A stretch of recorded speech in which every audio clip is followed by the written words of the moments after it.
For Tuesday, November 29th, some announcements. First, start with a sad announcement.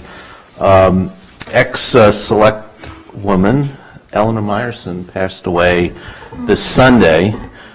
She was a selectman when I moved to town, and after being a selectman she served as a selectman for 3 terms in the mid to late 80s into the early 90s, mid to late 70s into the early 80s. She then became our representative to the state legislature. She served from 1983 to 1991. She passed away this Sunday, and she was living on the Cape when she passed away. So our condolences to her family and to all who knew her. I never had the pleasure. It's kind of before I got involved in town. She was a live wire.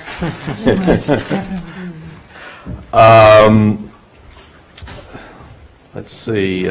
Tomorrow there's a ceremony over at St. Aidan's to dedicate a memorial plaque. It's at 5:30 at 201 Freeman Street.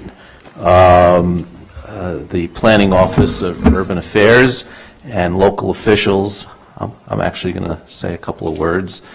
And I believe Congressman Kennedy has been invited, and I'm hoping he'll be there. But I heard he was not able to come because he was going to be in Washington. Yeah, okay. So,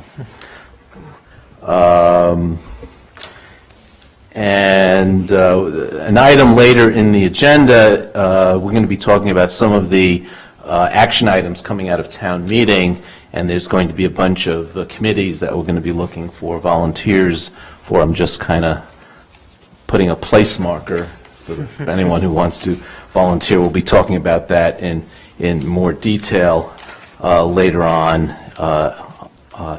in this session. Anyone else have any?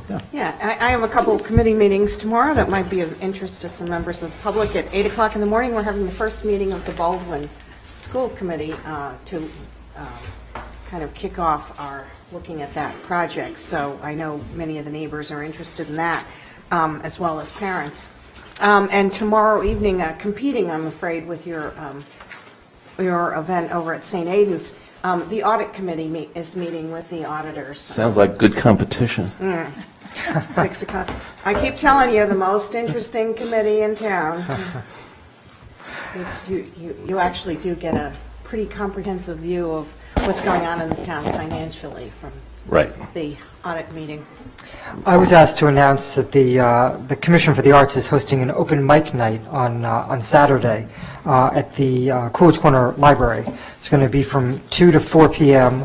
And anybody who's interested in actually performing as opposed to observing or attending can send an email to celebratemusic2016@gmail.com and just provide some information about your act, the number of performers, and the type of performance, and you can get on the agenda. Okay. Yeah, I had a couple of things. So the Tree Protection Study Committee is holding its first meeting on next Monday evening here in Town Hall. Well, I believe it's room 111. This is the committee that's been charged by town meeting from last spring with looking at the warrant article filed by Richard Murphy, which is very similar to a warrant article that had been filed many years ago. Well, not so many, I guess, 14 or 15 years ago. At any rate, so that's happening on, so all you tree lovers can get a chance to weigh in. And of course, it's an open meeting. The high school BHS Expansion Study Committee will also be meeting next week on Wednesday evening.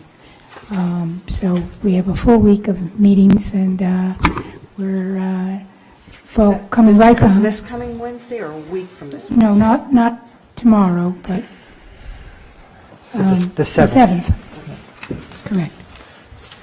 Anybody And that's in the else? fifth floor conference room in Town Hall. And one last thing in our packet was notice of a price increase, a Comcast, small price increase, and we seem to be getting, I think we seem to get it like once every 6 months. And so I'll just remind folks that we have 2 cable companies in town, and though not everybody has access to 2 cable companies, but if you do and there's a price increase. Well, with the DAS system, though, isn't there? No, that's for cell phones. Oh, so. Yeah, so you may have a choice, so, okay. Liz Linder signed up for public comment. 5 minutes. Thank you. Board of Selectmen, hello, and Your Honor. Not your honor. I heard someone say it, so I thought I'd go for it. I'll take it if you want. Oh, somebody should take it. Come on, that's a great comment. Listen, I'm just learning the ropes here, so I appreciate your hearing me. Just found out about this meeting yesterday, and I wanted to, as a member of the public, make a comment regarding selecting general committee members for the Kent Station Street project. I am a neighbor of the Kent Station Street parking lot. I understand that a next step of the process generated by the recent vote on Article 34 will be forming a committee to study the property for feasibility of building affordable housing for seniors above or on the lot. I'm representing neighbors to this lot who believe that the neighborhood requires a voice at the start of this process. In terms of the Station Kent study, we're in a unique situation where the immediate neighborhood is comprised primarily of the abutting buildings, their large buildings, and the population therein. Given the number of residents in these buildings, we believe that in order for the neighborhood to have a fair voice in the process, the committee should include direct abutters as well as adjacent neighbors. Since town meeting made it abundantly clear that the neighborhood would be represented in whatever process commences around this lot, we ask that you ensure the immediate neighborhood is given voice and consideration in this process. To include abutters is to include the neighborhood. My understanding is that the Davis Path Study Committee that worked on Route 9 and Homewood Suites was a great example of such a committee and involved a handful of people in the neighborhood, including abutters on White Place. So thank you for your consideration. And I'm just curious when the town meeting action items will be presented tonight. It's the very last item. Okay, so it's, So it'll be,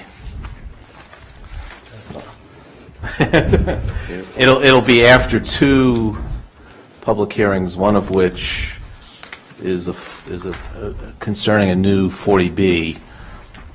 I would say guesstimating 9 o'clock or later. okay, and so is it possible to, is this recorded? Oh, yeah, it's on the, So it's we'll on be able to Access watch Cable. it outside Yeah. of here? And We're not setting gonna- up the committee tonight. We're not appointing people tonight.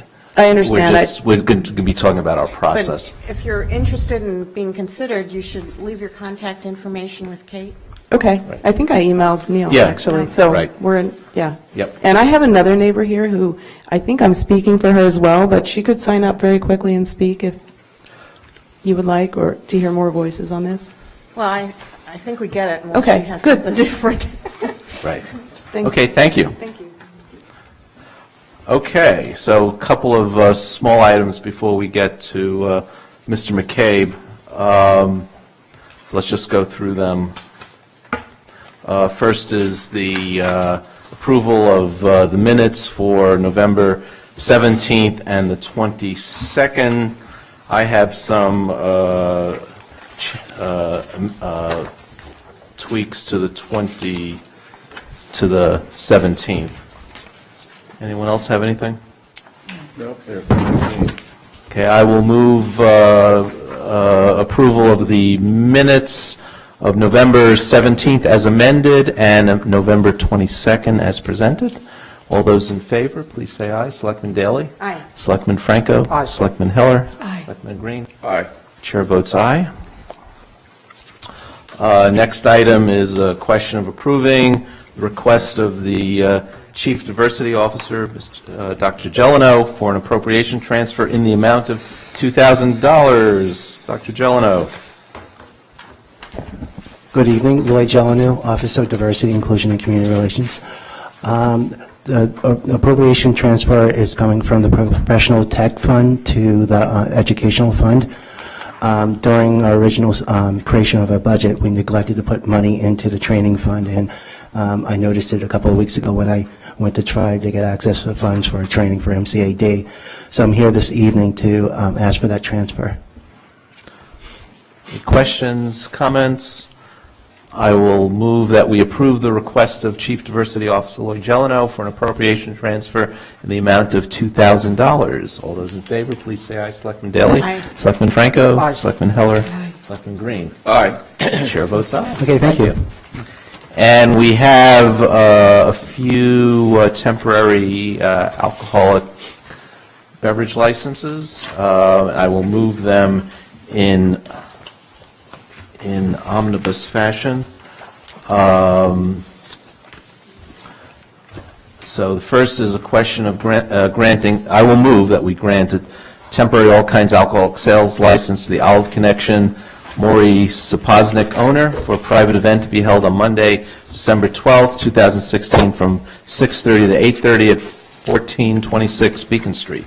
I'll also move that we grant a temporary all kinds alcoholic sales license to Pine Manor College for corporate dinner to be held on Thursday, December 8th from 3:30 to 8:30 at 400 Heath Street. And I'll move that we grant a permit to serve alcohol, non-sales, beer and wine only to Lars Anderson Auto Museum for a post-wedding reception on Saturday, December 10th from 3:30 to 9:30 at 15 Newton Street. All those in favor, please say aye. Selectman Daley? Aye. Selectman Franco? Aye. Selectman Heller? Aye. Selectman Green? Aye. And the chair votes aye. So, moving on to our main calendar, we have our annual tax classification hearing, and we have the ever-capable Gary McCabe, our chief assessor, to present it. Oh, and there was notice of a hearing that was published in the tab, and you can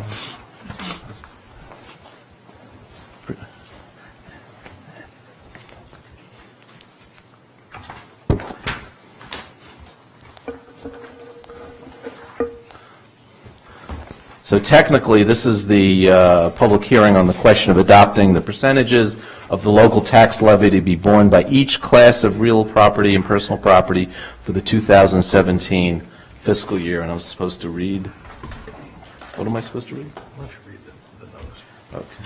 Notice is hereby given that the Board of Selectmen of the Town of Brookline will hold a public hearing on Tuesday, November 29th, in this room at 7 o'clock in accordance with General Law, Chapter 40, Section 56, on the question of the adoption of the percentages of the local tax levy to be borne by each class of real property and personal property for the 2017 fiscal year.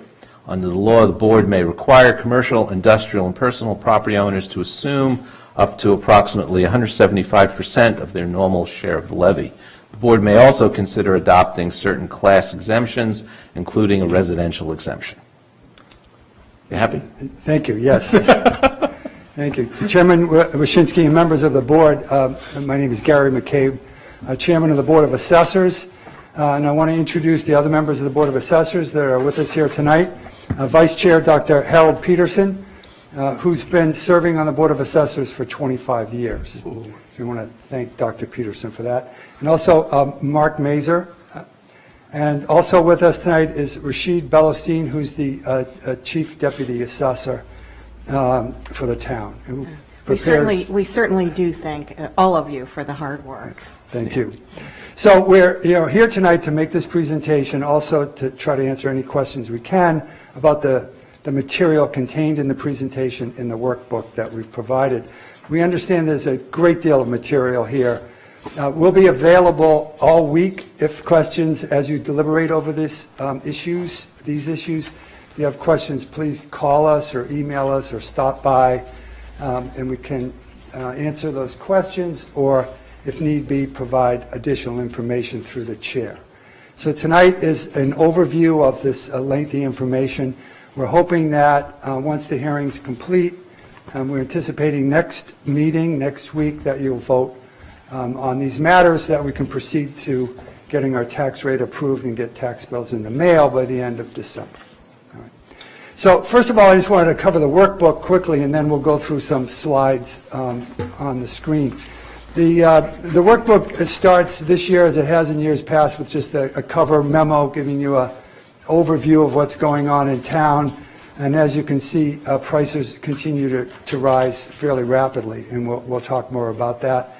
At the bottom of that memo, I talk about a website available or a tutorial available on the state website if you need to learn more about Prop 2.5 and tax levies and new growth and that sort of thing. It's very helpful. There's also a notice of the hearing, which was posted twice by law, and then the table of contents. There's 5 tabs. We've separated the presentation. The first tab has some information you've seen in prior years, an overview. It's called the Tax Classification Report. It's got a lot of data and the key decision makers involved. The next page is, I've moved up from the back of the book where it was last year, just to sort of explain how we got to this year's tax levy. This year is a little different because of the override that was voted in 2015, May of 2015, actually applied to fiscal year 16. Your board chose to only use some of that, which created excess levy capacity in 16. We're now bringing that forward into fiscal year 17. So this is the year we're picking up the balance of the fiscal, of the 2015 override. It's about $1.65 million. I'll go through that number instead of guessing. The next couple graphs are about changes in value that we're experiencing here in Brookline, 1, 2, and 3 families in residential condominiums. And I'll go through that when we see it on the presentation. The next material is our top taxpayers. We continue to be fortunate with the quality of our top taxpayers. For many years, in fact, our top taxpayer in Brookline was Boston University. They've lost that #1 position to 10 Brookline Place just by a little bit. But I will note, through the efforts of Dr. Peterson and others here tonight and earlier boards, we have a very good payment in lieu of tax program, and the largest participant in that is also Boston University. In fiscal year 16, their payment was about $550,000 on top of these real estate taxes that they pay.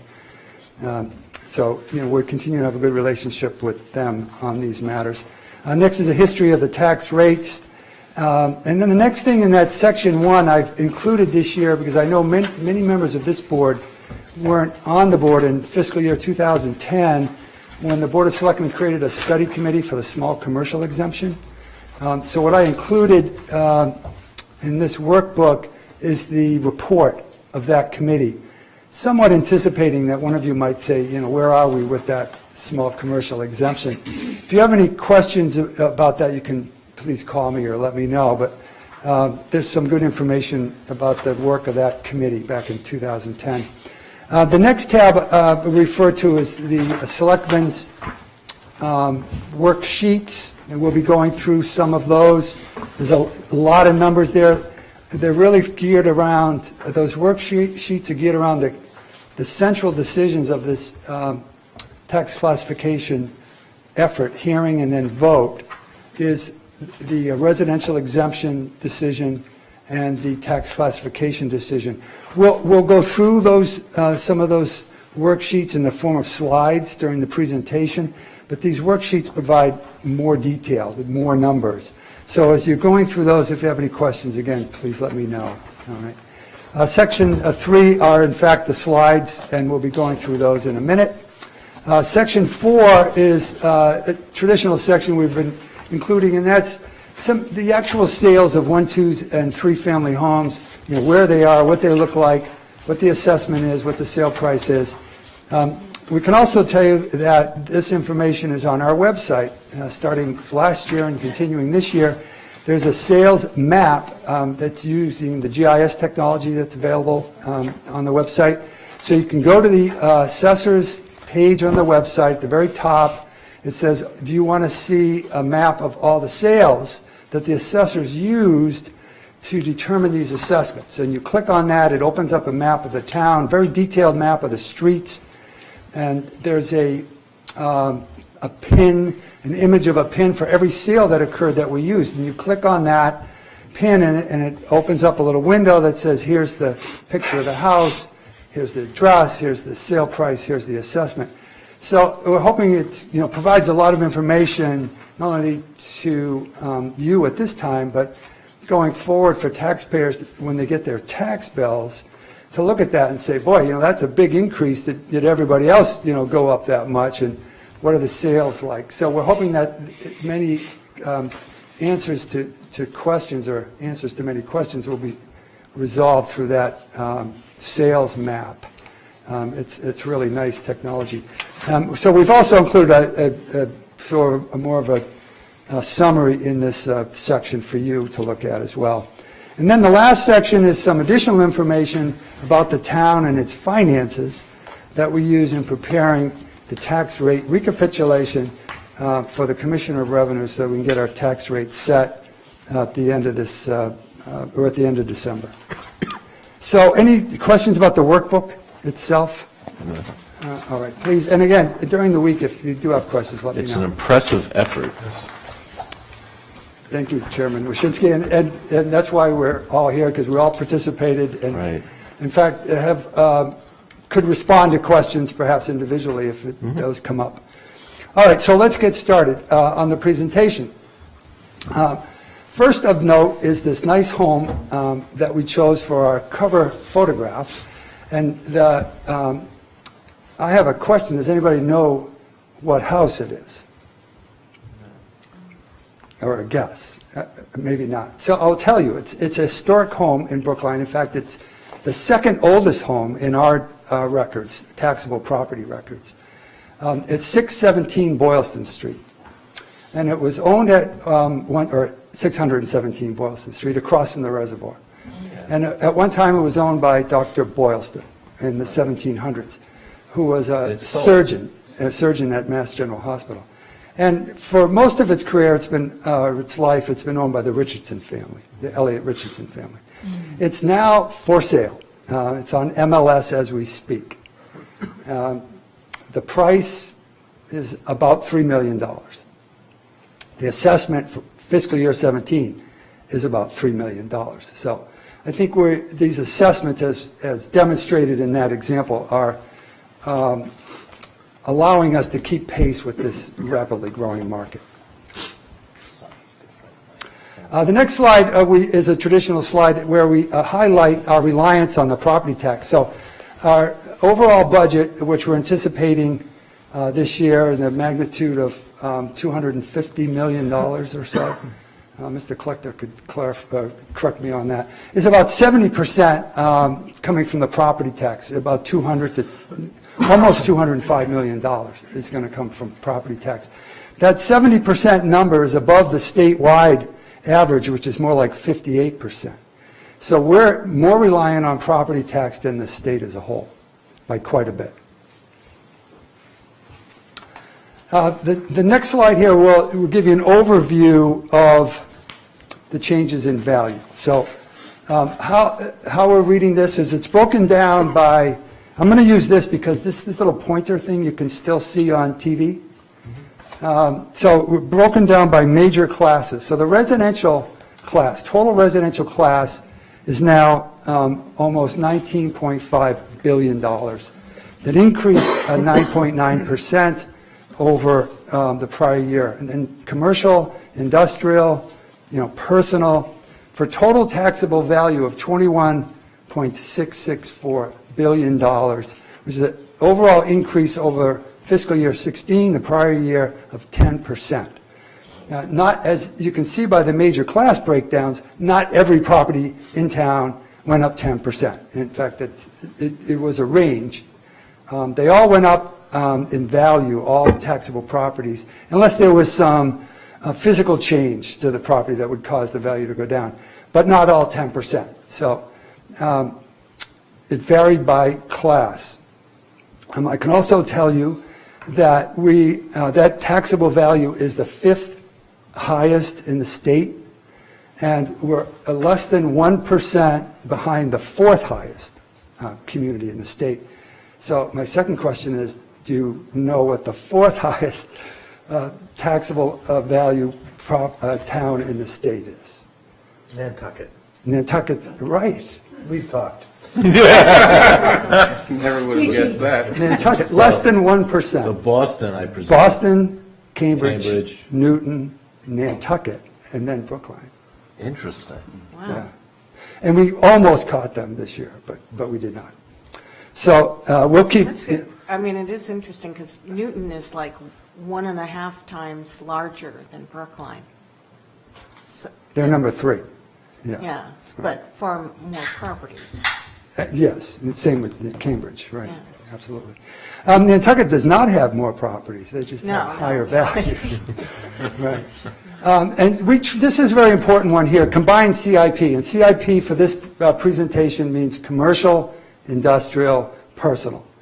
It's unfortunate that we use it elsewhere in municipal budgeting, but for this purposes, we're going to call it CIP. And it was a pretty significant increase of 11%. This non-taxable class went down. The reason is because as a footnote there tells you that a property, the Village at Brookline, which is a 300-unit apartment complex just over here on the other side of Brookline Village T-Stop, came out of the tax-exempt category for this fiscal year for the first time ever into a taxable category, residential taxable category. So that property was under Chapter 121A of the general laws. It was the Urban Renewal Project. It's the last one in Brookline to come out. So we no longer have any properties under Chapter 121A. It was a 40-year, tied to a 40-year HUD mortgage. And so payments were made by that property to the state and then flowed through in entirety to the town. So we're not receiving that payment, the 121A excise tax payment any longer. We're receiving a property tax payment from that property. All right, next slide breaks those total values down into subclasses, specifically single-family, residential condominiums, 2 and 3 families are combined, all apartments combined, commercial combined, and industrial.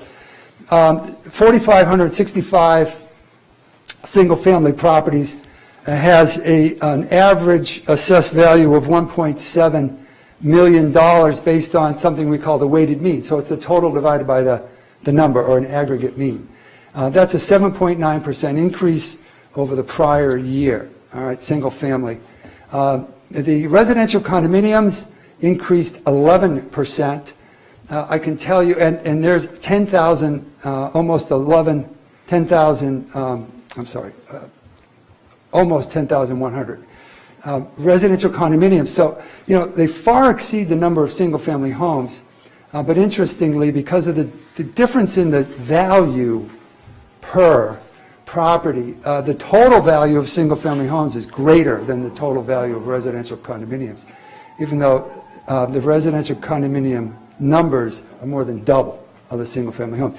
It's one of the things that's somewhat unique about Brookline. Not only the numbers, our predominant class, the state calls our predominant class, the state revenue department, the residential condominium class because of the numbers.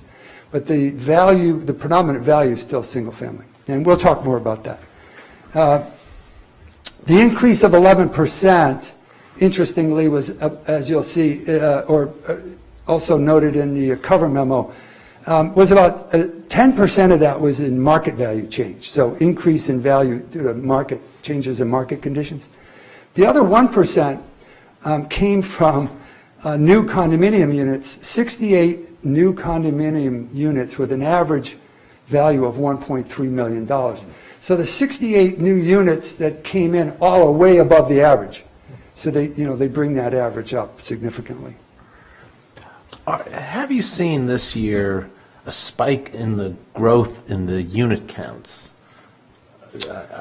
Not necessarily a spike. I mean, our spike was almost unprecedented when Longwood Towers was converted from an apartment to condominiums.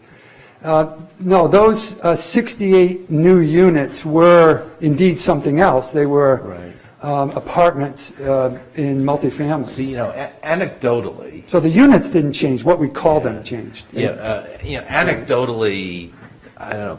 People seem to. There seems to be a lot of construction activity going on around town, and anecdotally, we're seeing twos being converted to threes, and infill. I'm wondering if that can be quantified in some way. We do know those numbers, Chairman Wyszynski. So the housing unit count maybe didn't change necessarily, but again, you've gone from an apartment in a two-family or an apartment in a four-family or a three-family to a separate residential condominium. So now you have, instead of one two-family, you have two condominiums. So the numbers are changing. The number of units aren't changing. The number of properties or parcels, we call them, are changing. But the other thing that's changing is the value, right? So when you convert from two-family to two condominiums, you've created wealth, in effect, through real estate value. And there's renovations that go on, but that individual ownership interest creates additional value. And by rule, we actually can call that growth. So even though the unit didn't change, the nature of the ownership or use, in fact, changed.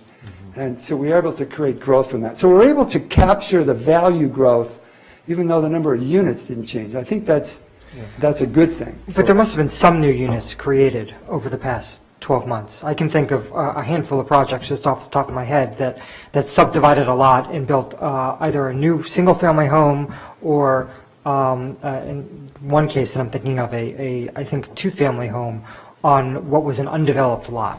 Do we have a sense of the number of those types of situations? Yeah, we know exactly how many more units there are, and I'll follow up with you. Yeah, and there are. It's not a large number, though, Selectman Franco. The thing that we keep in mind is that the assessment date is January 1st. All right, so if, just for example, if a house is torn down on January 2nd and rebuilt before the next January 1st, it never misses being a house. But, if it's torn down on December 31, it's a vacant lot on January 1st, so we lose a number. So it's a timing thing, but I think there were an increase in the number of units, not only changing use, but new construction. I mean, some of those new ones weren't online on, like, Boylston Street, the ones at, what are they, the 900, on the odd side of the 900 block on Boylston Street. Those weren't there January 1. There'll be, 3 or 4 of those new houses there. So, yeah, we did pick up some count there, but nothing significant, as you know. Right? Excuse me, could I ask a question? Selectman Heller, yes. In the same subject, I was wondering why you have it's under tab 1, it's a chart, tax classification facts. And you go through fiscal year 15, 16, 17, you have all these different categories.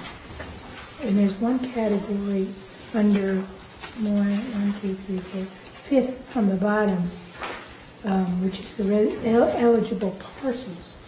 And what interested me is that the number has actually gone down. I can respond to that, and that's a very good observation. So that worksheet that you're referring to is a residential exemption worksheet, and the eligible parcel means that property that's eligible for the residential exemption. And you're absolutely right. The number of properties or parcels, we'll call them properties for this purpose, in Brookline that are eligible for the residential exemption have gone down. All right. So what does that mean? Well, that more people own property and don't live in it. All right, and it's not surprising given the sort of the trend, the real estate market trend, which is invest in real estate, right? So even condominiums, you have Well, let's start with single-family homes. Last year, fiscal year 16, there were 85% of the single-family homes had received the residential exemption. This year, it's 84%. So just a slight downtick. The condominiums changed more significantly. They're down to 58%. 58% of the residential condominiums have the residential exemption. So there's less properties that are eligible. And we administer that. So either you have to apply as a new owner, or if your address changes, it triggers an audit. And we say, wait, if you move, then you're no longer eligible for the residential exemption. So that has gone down. It's not the number of properties, it's the number of properties that receive the exemption. So is it more investment taking place, more people who are buying properties and renting it out, or is it an increase in the number of people who are spending less than 50% of their time in Brookline? Or do you even have that? Yeah, that granular latter information? question is an anecdotal thing, Ben, honestly. We know people that only are here 6 months, right? Because they come in, they ask about eligibility for residential exemption, and I don't have a track on the quantity of that. But the former part of that is, yes, people are buying property, condominiums in Brookline, and they don't live in it, they rent them out. 2 and 3 families as well. And one of the interesting things we noted in our board meeting earlier today was, a 2-family has a residential exemption. Only one of those units has the residential exemption. The other one is rented out, right? So there's different ways to look at this data. We don't really look at it on a per unit. We look at it on a per property basis. But that is a noticeable trend. The number of eligible parcels is going down. Right. While we're on this particular chart, could I ask another question? Certainly. And tab 1, the first page on tab 1? Yes, Right. It's another 5 or 7 up from the bottom of the line, excess capacity. Fiscal year 2015, the excess capacity was greater than in 2016, but in 2017, it's much bigger. Why is that? Is that Let me find where you are. Okay, so I'm going to, 1, 2, 3, 4, 5, 6, 7, 8, 9, 10. 11 from the top of that same tax classification facts chart. You're in tab 1, right? Right. Okay. The annual tax classification report. Okay, sorry. Got it. And I'm going to guess, you made some assumptions about which Yes. items would be chosen, but we haven't chosen them yet. Thank you. Yeah, we made an assumption in the fiscal 17 column that you would vote the same way you voted last year, which is a CIP factor of 1.715. Right. We know that didn't happen, but to populate the table so that you have some reference, we made that assumption, and we footnoted that at the bottom, that you voted the same shift and the same residential exemptions. But I can tell you, an additional note is that 1.71 factor is not available this year because it would put us over our levy limit. Right, and that's going to be one Next of the key week. decisions that we're going to be making next week. Okay. Right. So, but does your question go beyond that to the 16 and 15 numbers?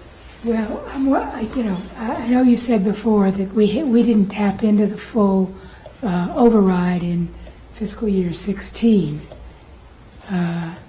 That's why the $1 million are there, right? No, I'm sorry. The excess levy capacity figure. But I didn't know whether. Well, no, we made an artificial constraint. We made a target levy instead of a Right. levy limit. That's Right. correct. Yep. Right, thank you. Can I just add one thing, since we're on that page? Based on your assumption, the residential tax rate is going to be going down from last year and the previous year. Is that something that we should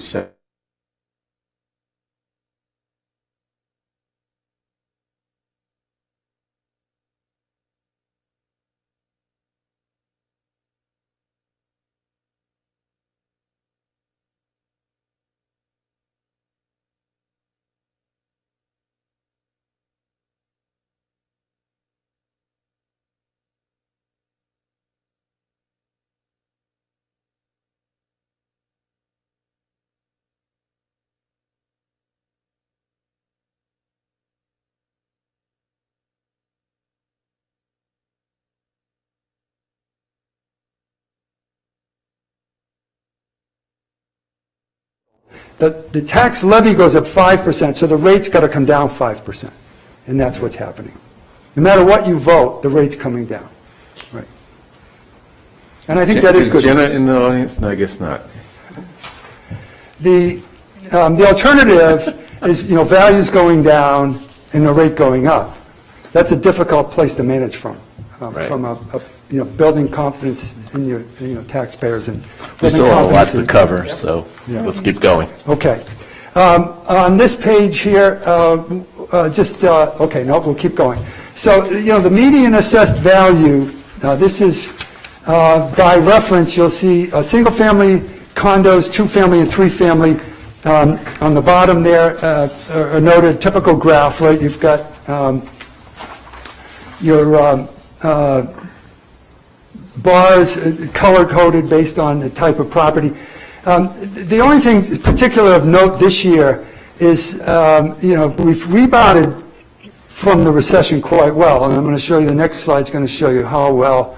But right here, in this point in this graph, you see that the two-family median value, for the first time in this period studied here, exceeds the single-family value. And, for years I've been telling homeowners in Brookline, well, everything being equal, people prefer single-family homes to two-family homes because that's what the market indicated. Now, I had proof of it, That just changed, right? So everything being equal, two-family homes become more desirable. And we talked about that at our board meeting tonight. Why is that? Is it, the extra income from a high rent, the potential to convert? There's a number of factors there. But it is worth noting, I think. I can tell you in my neighborhood, they're being converted into condos. And we believe that there's the influence on market price based on that. The potential value, I'll call it, of conversion is influenced. There's almost a measurable premium in the purchase price of a two-family. And we get that question a lot. Well, question would be, if I'm going to keep my property as a two-family, do I get a discount? The answer is no. But if your property's purchased, or you purchased your property to continue its use as a two-family, and you paid, a little less, we should be able to identify that. But the reality is, the price is the price. And, you could choose to convert or not. Some properties are more likely to convert or not. I know we looked at that, a little bit during the override study, was how do we know when they're going to convert? It's not completely clear. But I think it does influence value, Selectman Daley. The next thing I can show you is this slide here. I took that same data, the median value of 1, 2, and 3 families and residential condominiums, and converted them to a trend.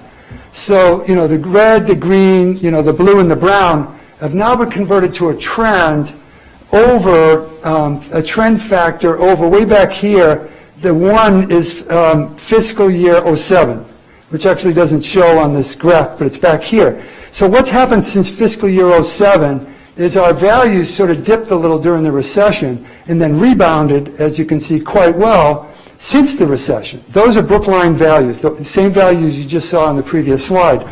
What I introduced this year is this black line here is the Standard & Poor's Case-Shiller Home Price Index for metropolitan Boston, which includes Brookline, right?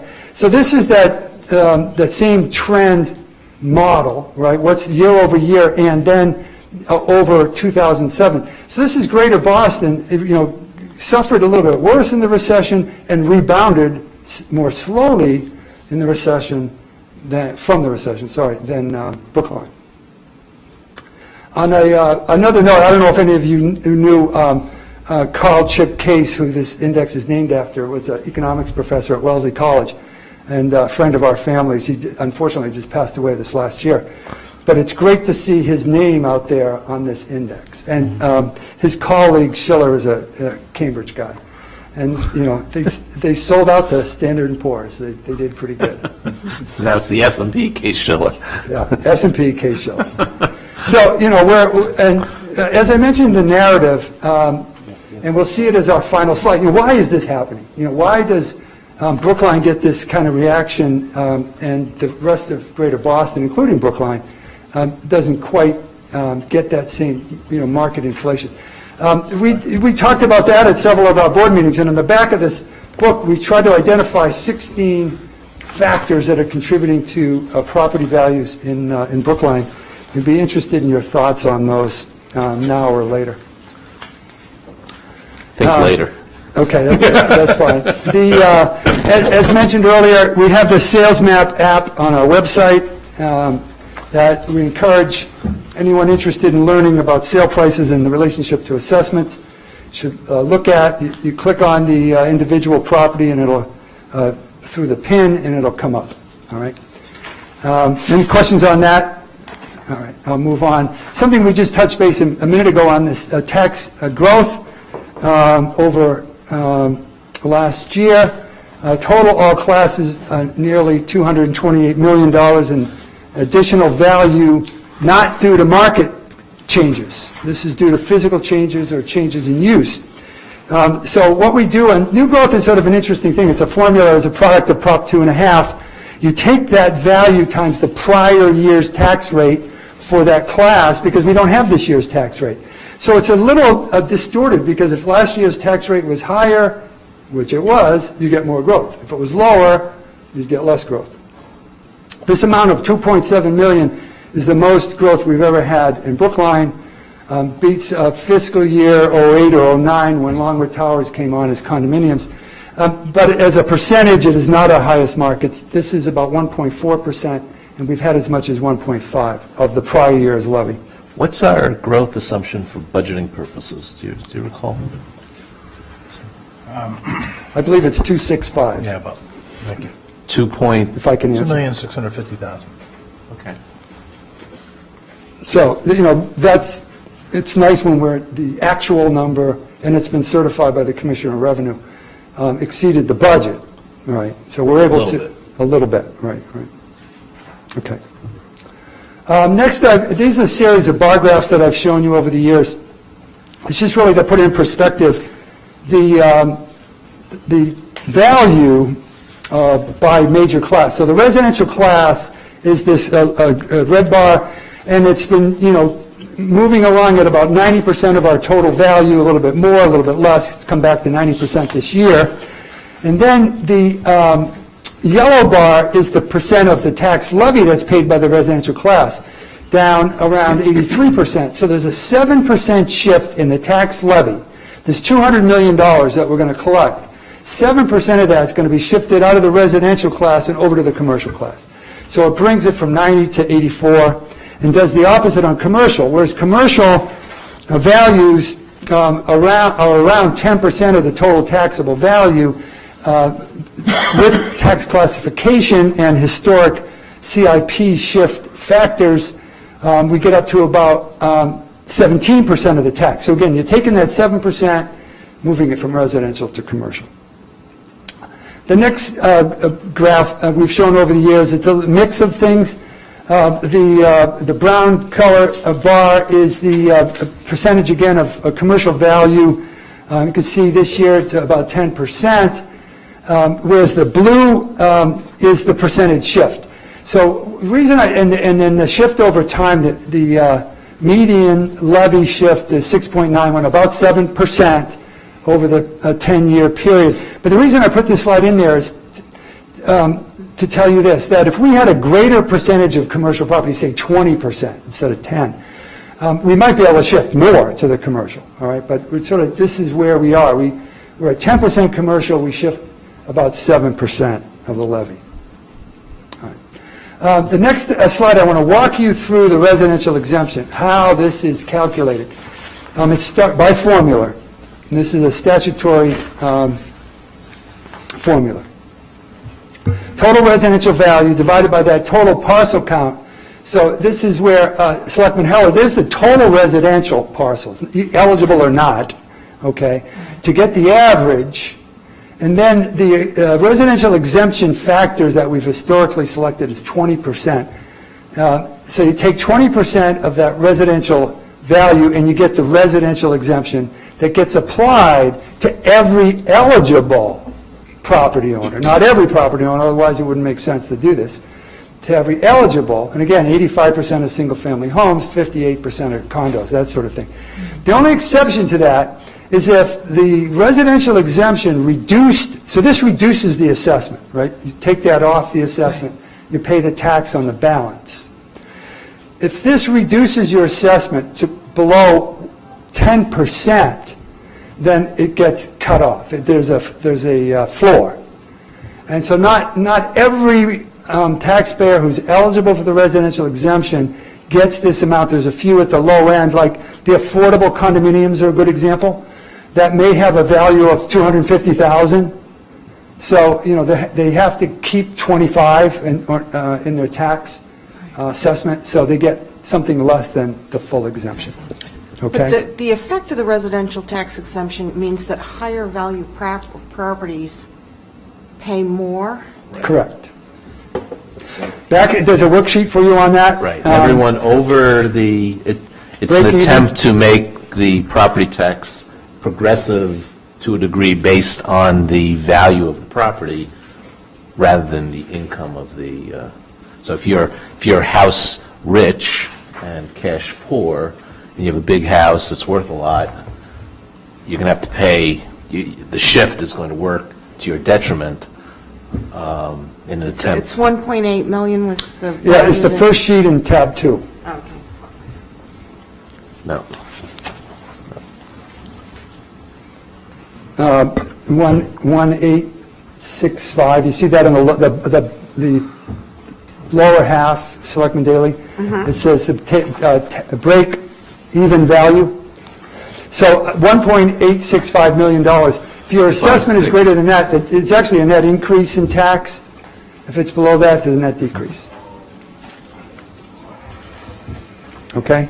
Yeah. Yeah, and that's gone up quite a bit. This number of 229,000 last year was 209. It's gone up 10%, just like the values, right? 10%, right? Okay, next is, again, residential exemption summary. So if we had how this works is if we had no classification and applied 20% residential exemption, the residential tax rate would increase. The residential exemption doesn't get carried over to the commercial class. It stays within the residential class. The residential tax rate would increase from $9.42 to $10.75, because effectively you're taking 20% out of the residential value. You're reducing it and then taxing the balance. With 170% CIP shift, the rate would be $9.90, and at 175 it would be $9.84. And interestingly, as the rate goes down, so does the residential exemption, because it's a formula. It takes that 229,000, everybody gets it, right, times the rate, the current rate. And so as that rate goes down, the residential exemption tax amount goes down. All right. Here and below here are the prior years. That was last year's 2183 was the residential exemption, 2044 the year before. And you can see it's gone up every year because our value in this study, every year the values have gone up.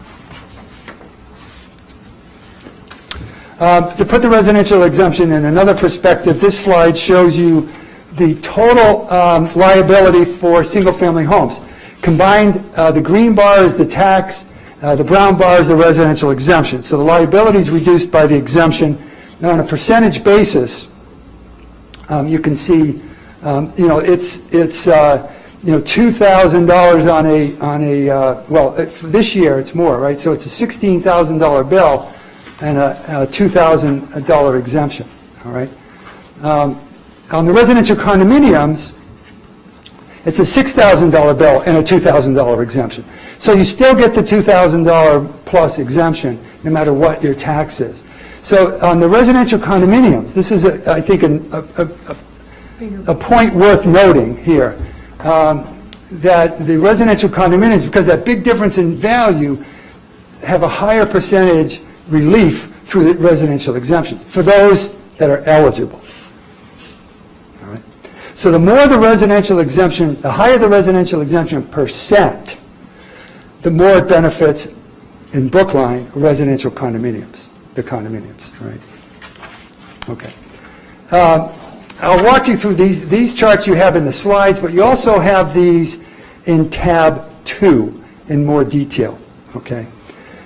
This is with assuming a 20% residential exemption, all right? And what it says, and the reason we're doing that is because that's the historic vote, and this number here is the last year's real estate tax of a median single-family home with the residential exemption. So it was $11,342. As I mentioned earlier, the 1.715 factor is not available this year because it puts you over the levy. So what I've shown here is 171, 172 would be the nearest closest ones to last year's vote. At 172, let's take that. The tax would increase this year $343 or 3%. All right. The condominium would increase. Median condominium with a residential exemption, tax would increase $205 or 5.8%.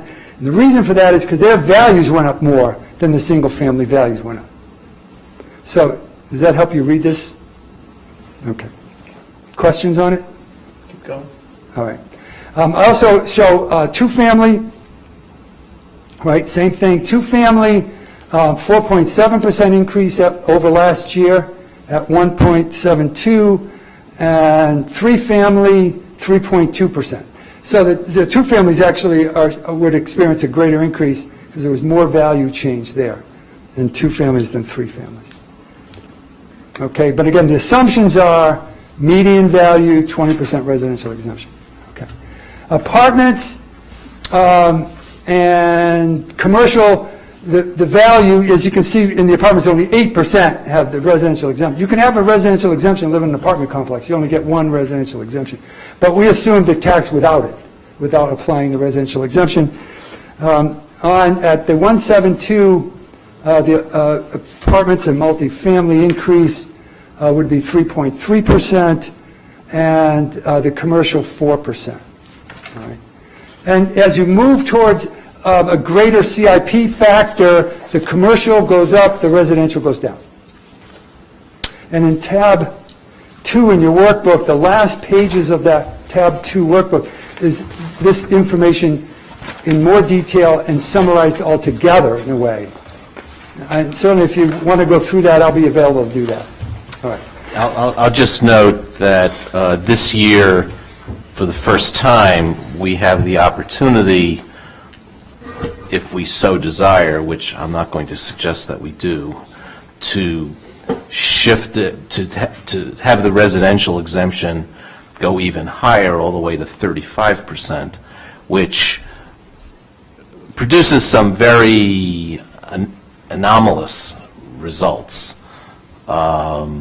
So Mr. McKay presented that to Mr. Kleckner and I a few weeks ago, and because the results were so skewed in certain tax classes, we suggested that it needs more study before we seriously consider it. So the chart you see here doesn't go that far, but it's in the workbook so you can see it. Thank you, Chairman Wyszynski. Toward the end of tab 2. Thank you. So you have a number of worksheets in tab 2 towards the end, 20%, 25, 30, 35. I'd encourage you to look at those and sort of work your way down. And what you'll see as that residential exemption percent increases, that there's actually a tax savings in the condominiums in a significant number, Right. significant number. If we do the shift to 35%, we will give condominiums, the median condominium will get a 36% tax decrease. Oh, no. But it's a zero-sum game, so it's shifted somewhere. So I'm certainly not interested in going. right. So Mr. McKay presented that to us, and I said, I don't think we want to go there. This is thank you, Chairman Wyszynski. This is a real new change in the law. You know, November 7th, that took effect. It's part of the Municipal Modernization Act that had a number of changes in it. And so, it even took us a while to try to figure out what that would mean. We'd certainly be willing and able to study it some more, to answer your questions. We've prepared these worksheets, But if you'd like additional information about that, let us know, and we can provide that. Okay. I do want to show you, another important matter, and that's, other tax relief measures beyond the residential exemption for eligible taxpayers. Otherwise, eligible due to age, infirmity, visually impaired, their veterans classes. We have a total of 152 for $200,000 in tax relief, including deferrals. Those numbers have changed a little bit over the years, but they haven't increased in any significant way. And you may know now that town meeting has asked you, the Board of Selectmen, to establish a committee to take a look at, this area of property tax law and tax policy. Is there something more we could be doing, something different we could be doing? And, we've, as a board, have said, hey, any way we can help with that study and effort, we'd be willing to do that. So, any questions on those exemptions? I can thank Selectman Daley for always participating at the senior center to talk about the senior work-off abatements. We do have 30 participants in that. And this board has actually set that number at the request of the Board of Assessors, 30. All right. The amount of the exemption has gone up by statute, but the number of participants, we're at 30. Were that to go beyond that, we'd have to look hard at whether that made sense to do that. Okay? Questions? Yeah. To move back for a minute to the discussion of the 20% residential exemption, that's what we've done for many, many years. But and you're telling us this year we have the option of going higher. But I believe it's my understanding that not all that many communities do the residential exemption. That's correct. I can respond to that. It's not a small number. The residential exemption is primarily, in the greater Boston area, Boston, Cambridge, Brookline. Outside of Somerville, I think, outside of that, it's down the Cape and in the Berkshires, where you have non-occupants, owners, seasonal homes. There's a lot of it. So most of the Cape, all the Martha's Vineyard, Nantucket, that sort of thing, and much of the Berkshire. So there's quite a few in terms of numbers. But in, Metro West or suburban Boston, there aren't that many, hardly any, right? But very few do a classification process like we have here in Brookline. The combination is, again, is Boston, Cambridge certainly, but yeah, that's exactly right, Selectman Franco. The Cape communities don't classify, the Berkshire communities don't classify. That's right. But interestingly, so if you have the residential exemption and you don't classify your rate, your residential tax rate's actually higher than your commercial tax rate. Wow. That's how that works. Yeah, kind of crazy. But, it still benefits the people they're trying to benefit. And as, Dr. Peterson mentioned at our meeting tonight, the intent there is to make what would normally be a somewhat regressive, if not very regressive, tax more progressive. But with this increase from 20 to 35%, that progressivity sort of for Brookline anyways, goes beyond what we had, it seemed that we had intended to do with the residential exemption. And that's why it's worth, taking some time to look at it. What's our intent with the use of the residential exemption? Well, I mean, to my mind, I think the 20% is high enough. Condo owners already benefit substantially from the at 20%. They get more benefit than single-family homeowners. On a percentage basis, that's correct. Yeah. The dollar amount, it's the same unless you hit that minimum. But on a percentage basis, I use this as an example. If your tax bill's $5,000 and your residential exemption's $2,000, that's 40%. Whereas if your tax bill's $10,000 and the residential exemption is $2,000, that's 20%. So on a percentage basis, it's double. Yes. So assuming a 20% residential exemption, my reading of the information in tab 2 means that we have a shift, a CIP factor of 1.75 available to us, 1.745, 1.735, 1.725, 1.72, 1.71, and 1.7. without going over the levy limit. Is that Right, accurate? right. Which page are you on? I just did it in my I head. believe that's after the vote. So there's a couple pages there where we've provided, the board has provided what the vote would look like next week, Right. and what the consequences of that vote would be for a CIP shift and the excess levy capacity. And following those 2 pages of sample votes is another worksheet that we created to tell us what factors would put us over the levy limit. So what I would suggest is the 2 sheets to really focus on is the first sheet after the vote language, and then the one, Which one is that? and then the one right after that, which is the showing the effects of the different classification percentages using the 20% residential exemption, assuming you're on board with the 20%, continuing the 20% residential exemption. So this will give you, the second sheet I'm referring to will give you kind of how it breaks out, the effect of each of those different classification factors on each of the different property classes. So you can get a sense of how fair or unfair the different choices are. And again, if you find yourself wanting more information or having questions, give me a call, and I can walk you through that worksheet, or those worksheets, yeah. So any other questions? Okay. Thank you, Mr. McCabe. Any Well done. No questions for us? Yeah, all right. So you'd obviously like us to return next week, right? Okay. Yes. Very Right. good. Thank you. Oh, this is a public hearing. Is there any member of the public who wishes to speak on this issue? I see none. Okay, now. Thank you. I can go. Thank you. This is always kind of a blizzard of facts, but I maybe it says something about me that I actually find this fascinating. I think it's fascinating as well. Thank you, gentlemen.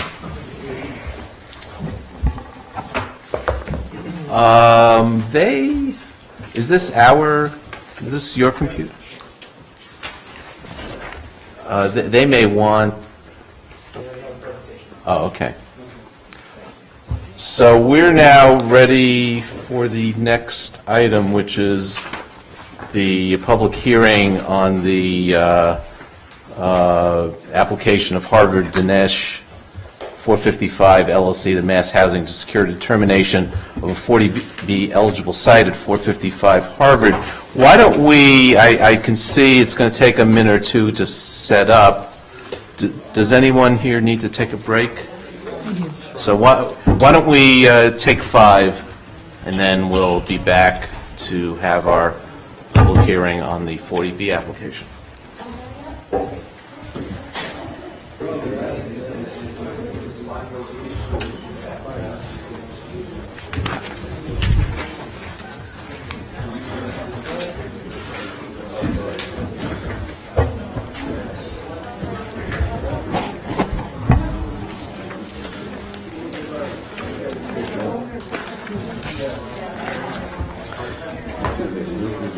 Okay, we're back, and this is a public hearing on the application of Harvard Dinesh 455 LLC to Mass Housing to secure determination of a 40B eligible site at 455 Harvard Street. And we, when an application is made to a state subsidizing agency, we have established a practice of soliciting the public for comment on these applications. We currently have 1, 2, 3, 4, 5, 1, 2, 3, 4, 5, 6 40B applications pending at the Zoning Board of Appeals, totaling 497 units. we additionally have 4 additional projects that are pending at the state. One arrived today. So we have 4 projects totaling 473 additional units. The one that arrived today is Waldo Durgan for 320 units, but that's coming with an invitation to engage with the developer on a different kind of project. And we're going to be putting together a committee to hopefully work with the developer to see if something else a little more palatable can be crafted. So there's more to come there. So when all these go through the state application process, we will have 10 40Bs in the pipeline totaling, if I do my math right, 970 units of housing. That's before any reductions by the ZBA. Correct. And we need 346 to reach the 10%. So assuming some flavor of this number is approved, we will, in fact, meet our 10%, and we'll be able to say no to developers who come to us, and we'll be able to take control back of our zoning. So, 40B is a blunt instrument, and was passed in the late 60s as an attempt to create affordable housing. And if a community is under 10%, has under 10% of its housing stock in what's known as the subsidized housing inventory, a developer can come to us with a project and under 40B defeat our zoning, ignore our zoning. And there are certain exemptions, certain local needs that could be taken into account to attempt to reduce the project or even stop it. But over time, the law has developed that 40B projects are pretty hard to stop completely, though it's happened, but it's unusual. So we've been encouraging developers to engage with the town, and I would hope that this developer will engage with the town and try to come up with a project that folks can live with. Whether the project you see here is something you can live with, that's why we're having this public hearing, to solicit your comments, to hear what you think about the project, and these will go into the comments that we provide to the state subsidizing agency. So what we've done is we've had the developer, and I presume the developer here will provide an overview of the project, and then we'll take board comments and questions, and then we'll open it up to the public, and out of that discussion, we'll craft comments that we provide to the state subsidizing agency. What else do I want to say? Right. So this is only the first step, and this is a step before the state subsidizing agency issues its project eligibility letter. And then there's a whole process before the Zoning Board of Appeals. So this is the first of a long road, but under the 40B statute, that long road isn't as long as perhaps under the 40A statute. There are some definite time frames. So the statute is set up to try and move things along and not allow communities to set up a lot of roadblocks. So that's kind of my overview. So is Ms. Steinfeld here? Is there anything else you'd like to add? No. Okay, so I'll suggest a representative of the developer come, introduce themselves, and I'll also say that for this presentation, I think folks are less interested on what the units look like. I've seen other projects come, they spend a lot of time showing us apartment floor plans. I think folks are more interested in the impact on the neighborhood, the massing, how the public is going to perceive the project. Mr. Engler. Yes, thank you, Mr. Chairman. For the record, my name is Jeff Engler from the firm of SEB LLC. We're affordable housing consultants and developers. I'm representing Harvard Dinesh 455 LLC, the applicant. I'll be brief. I think most people here want to see the proposal. They don't want to hear me talk, but I thought it was important just to give a couple minutes of context to this application. Members of the board know all too well our firm, has been involved with many of the 40Bs that were mentioned earlier this evening. And to be quite candid, and we feel very strongly about all those applications, but to be quite candid, this board has been very critical of most of, if not all of those applications in one way, shape, or form. We have not been critical of all the 40Bs. No, just the ones you're just the bringing ones us. we're involved with. Okay, fair enough.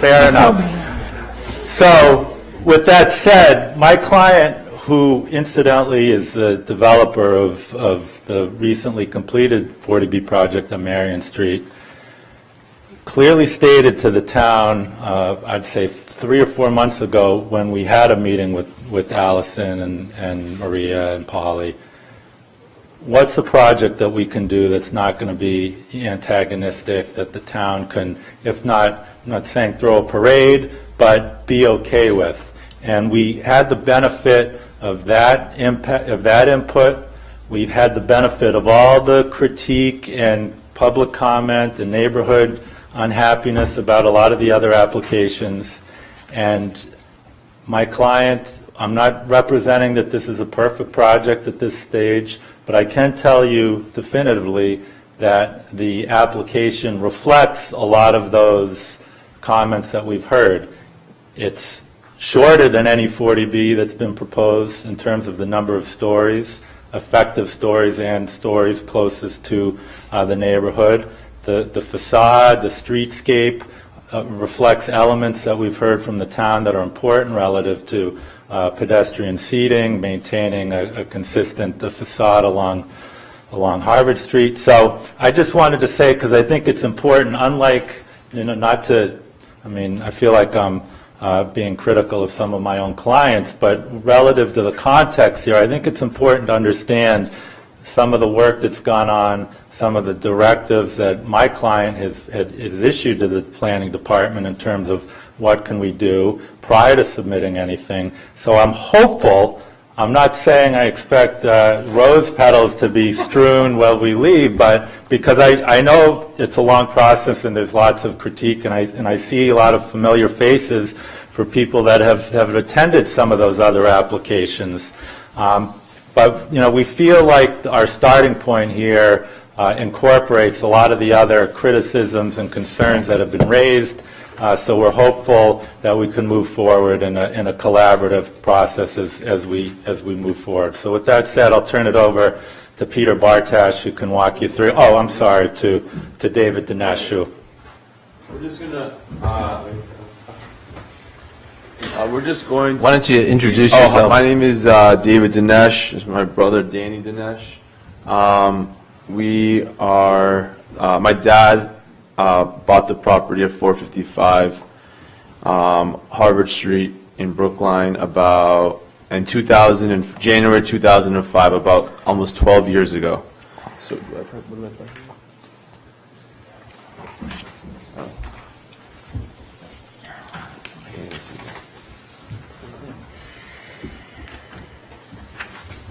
I want to just give a little input on the location.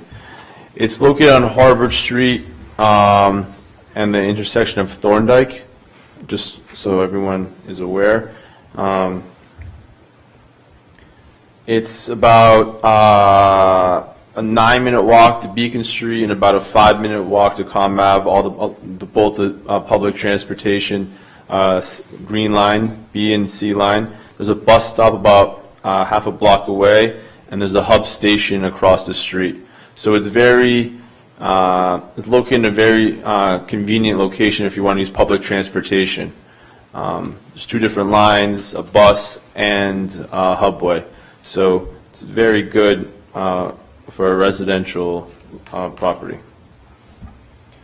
One thing about this property, if you see the flow of the streets on Harvard, on Harvard Street, the flow of the setbacks is literally 0. Everywhere you see the green line, but when you hit that part of Harvard Street, where our property is located at 455, the property is set back because there's 3 gas stations that were formerly there. Our property used to be a gas station, and we removed the tanks and we turned it into a restaurant. The town actually asked us not to knock the building down and to try to save the building because they liked the architecture of the building. And we actually, my dad decided to do that, and we actually, the town gave us an award for trying to help save and restore the current parking lot. And that is what we did, and that's what we were rewarded, but unfortunately, it hasn't been so easy because we've had a bunch of tenants that have not, that's another picture of it, that haven't been successful there. First, it started with Be Good. They were there for, that's a picture of all 3 gas stations, the War gas stations. So you can see that the flow of traffic on the pedestrian sidewalk literally stops there. And the other side is a lot more walking friendly and busy, but that little corner just stops the flow from Beacon to Comm Ave. So that's why we're proposing this. Our building also has 3 different curb cuts, 2 on Thorndike and 1 on Harvard. So it's very easily accessible for what we're doing, and we're planning to actually give one of the curb cuts on Harvard Street back to the town for 2 additional parking spots. This is the building right now. Is an Indian restaurant. This was the former tenant, Be Good. And this was the other restaurant, Cognac Bistro. So this is the 3rd tenant we've had in 10 years. And I think a lot of the time, all the tenants that we've had have had the same complaint. One has been that, it's very hard for a retailer to make it with such a small space and small kitchen, especially a restaurant. And the other one is it's very difficult for a retailer to have the parking in the front and the retail in the store in the back, because you lose when you're driving or you're walking, you don't notice, it doesn't stand out, because the rest of the street is literally on a 0 plot line on Harvard Street. It doesn't conform to the street at all. And that's a side view of it. And it's not in great shape, so that's another picture. And that's it. So.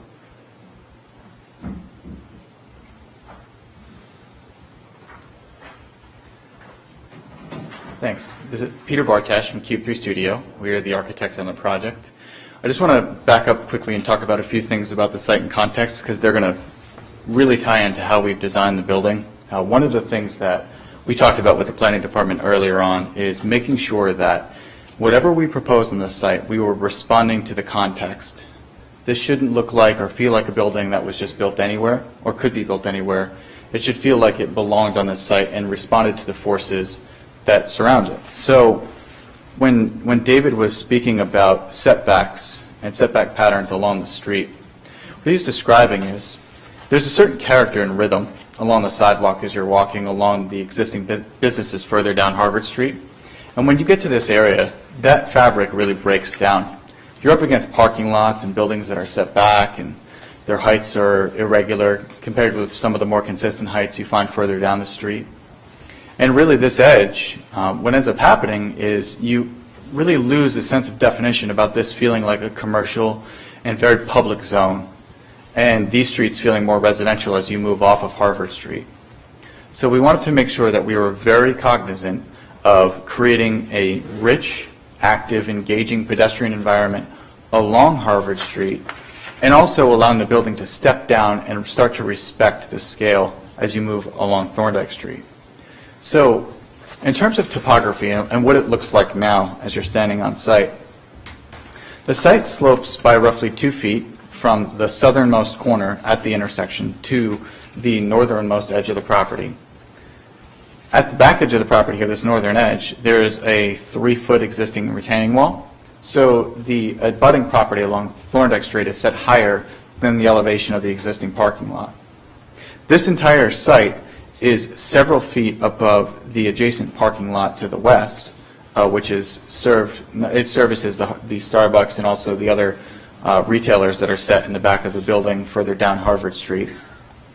But right here at the curb, where we do have a curb cut back onto Harvard Street and also 2 curb cuts onto Thorndike Street, there's nothing reinforcing the edges of the sidewalks here.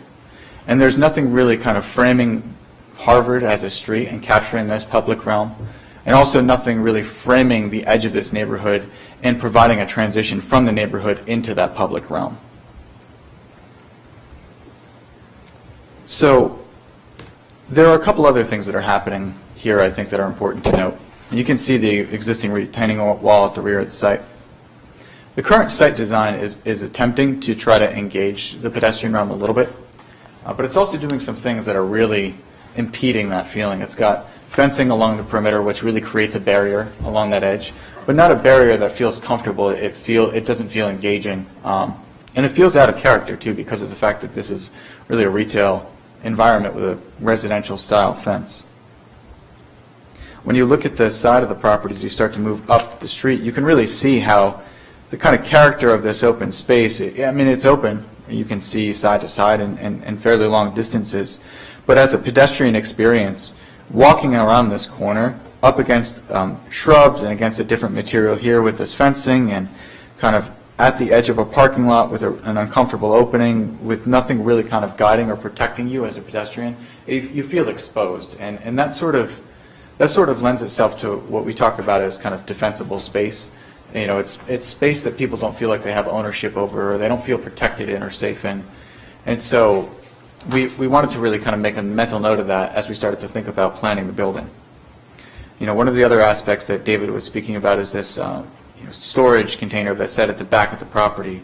And again, you're looking at the existing condition and recognizing that really this building and its container and all of its kind of back of house services and exposed trash and refuse, all of that is your current transition from Harvard Street onto Thorndike Street. So we recognize that there's some site constraints and factors we want to take into consideration. This is looking down Harvard Street, standing in front of the corner at the intersection with Thorndike Street. So you're looking back at the first of those 3 gas stations that David had referenced, and looking at some of the taller scale buildings that are a little further down the street in the area that's very clearly defined as a retail corridor. So the first step that we took at the kind of charge of the planning staff was to say, what are our design goals and what are the principles we're going to use to guide the look and feel of this building? Well, we just talked about improving the pedestrian experience along Harvard Street. We also wanted to extend the Harvard Street retail corridor. We wanted to connect with the character further down Harvard Street and really bridge that gap. Right in this zone, there's a gap between the corridor that we have closer to Commonwealth, and there's also a gap when you're coming from Beacon, and it's at this point. So we wanted to really bridge that gap. We wanted to respect the residential character of Thorndike Street. We also wanted to articulate massing vertically and horizontally to reduce visual scale. we thought critically about responding to the Coolidge Corner design guidelines, and we wanted to make sure that whatever we were developing, it felt timeless and like it had materials that belonged in Coolidge Corner, that they belonged in Brookline, and they felt like they were going to last. So these are some facts about the project. I apologize that they're a little bit blurry here. What we're talking about is 17 units and 3 floors of wood frame construction over 1 floor of at-grade parking. The level of that at-grade parking is roughly located at the level of the existing parking lot. So part of that garage is buried at the back side, on the north side, and also on the side that faces the Starbucks parking lot. And we've created a retail bar that sits up against Harvard Street to really buffer the parking from Harvard Street and create that active corridor that we were talking about. So how does this work out in plan? I'm going to kind of go through these pretty quickly now because I think we've talked about some of the principles that enforce it, and we're going to get to what this thing looks like. Along the very front of the building, what you'll see is that we've created a little bit of a kind of inset colonnade on the front ground level of the facade at the retail. These little pockets of space are an opportunity for us to provide temporary outdoor seating outside of the retail environment here, and to really create a place where people can feel comfortable stopping and pausing as they're moving along Harvard Street. But by bringing the building up to the back edge of the sidewalk, we're also reinforcing the edge of the sidewalk in the same way that the retail corridor is framed further down Harvard Street. You'll note that at the very corner facing the open lot towards Starbucks, we've located our residential lobby. And so we're starting to separate the streams of traffic. We're giving the retailer the presence at the corner and allowing that to generate and drive activity at this intersection. But we're also creating an active moment on the facade at the southwestern corner here where we do have our primary residential entry. As we swing up and around onto Thorndike Street, you'll note that the plan does start to curve, and we're going to talk about what that means in 3D in a second. But that does a few things for you. It helps improve your sight lines from a technical standpoint, but it also starts to frame the language of kind of softening of building edges as you move further up Thorndike Street, where we're starting to curve and cut away at the mass a little bit to start to break down the edge and scale of this building. We've inset the entry garage door by 13.5 feet in order to accommodate the stormwater system, but also to be able to move the garage door off of the back edge of the sidewalk to promote pedestrian safety and really help it feel like it isn't as present on the facade. Everything you're seeing here in between these dark black columns is glass at the ground level here and all along this edge. So this is a very transparent, very active environment. And that's something that's consistent with the Coolidge Corner design guidelines, both in terms of the length, and this overall facade is roughly 60 or so feet, it's about 56, but also the transparency and that connection between indoor and outdoor space. Within the garage, we do have our parking, like we discussed. We're looking at 12 total spaces, 5 of which are stacked vertically on top of the spaces you see at grade here. Ringing the garage, we do have some bike parking. We have 35 bike parking spaces. And then we have our trash storage rooms and our main electrical and water rooms and some of our service rooms that ring the other perimeter of the garage. So because this garage is partially recessed into the grade and because it is surrounded on 2 sides by the services and then on the other side by the retail, it will have a combination between mechanical and natural ventilation. There is an opportunity to keep a portion of the garage facade open along Thorndike Street to promote views or to kind of break down the facade there, but we've been kind of tossing around what that might look like. Looking at the plans of the building and spending no time talking about unit layouts, it's a double-loaded corridor. You're looking at a really efficient, very efficient footprint.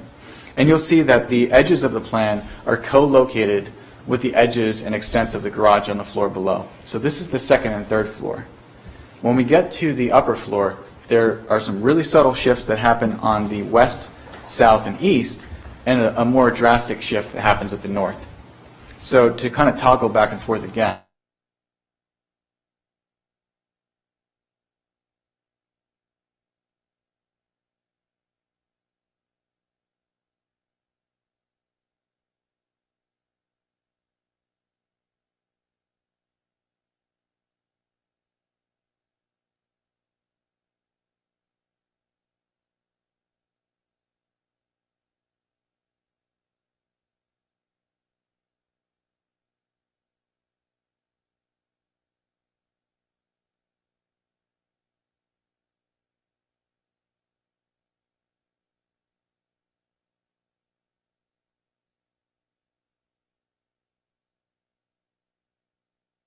at this upper third level.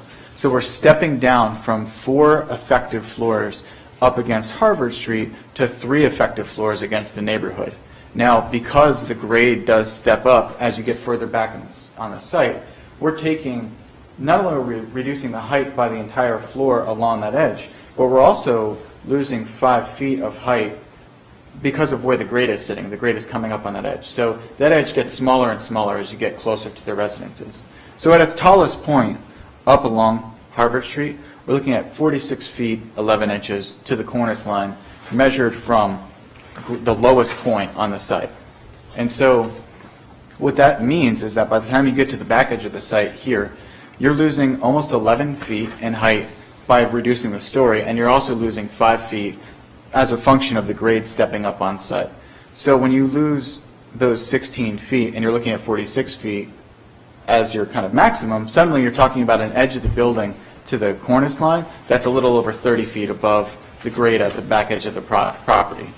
And when you're talking about existing 2.5 and 3-story residential buildings along this edge, the heights start to be comparable. When you look at pitched roofs and you start to look at where living spaces are and how those fit and feel. So we wanted to think critically about how height worked and how we transitioned back into the neighborhood.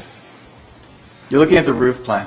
Another big key point of the Coolidge Corner design guidelines is that no equipment or mechanical equipment of any kind really should be visible, or it should be put in a location where it's up on top of the roof. And so that's what we've done. These are individual rooftop condensers for each of the units, as well as for the retail bar and for the common spaces within the building. And they're located in the center of that roof to avoid any sort of sight lines from the street around the building. By placing them in that location and given their size, we're also avoiding the need for any sort of visual screening elements that might make the building appear taller than it is. So this section is very quickly describing some of the things I just talked about. On the left-hand side, we have Harvard Street. On the right-hand side, we have the property line that abuts the residential property further up Thorndike Street.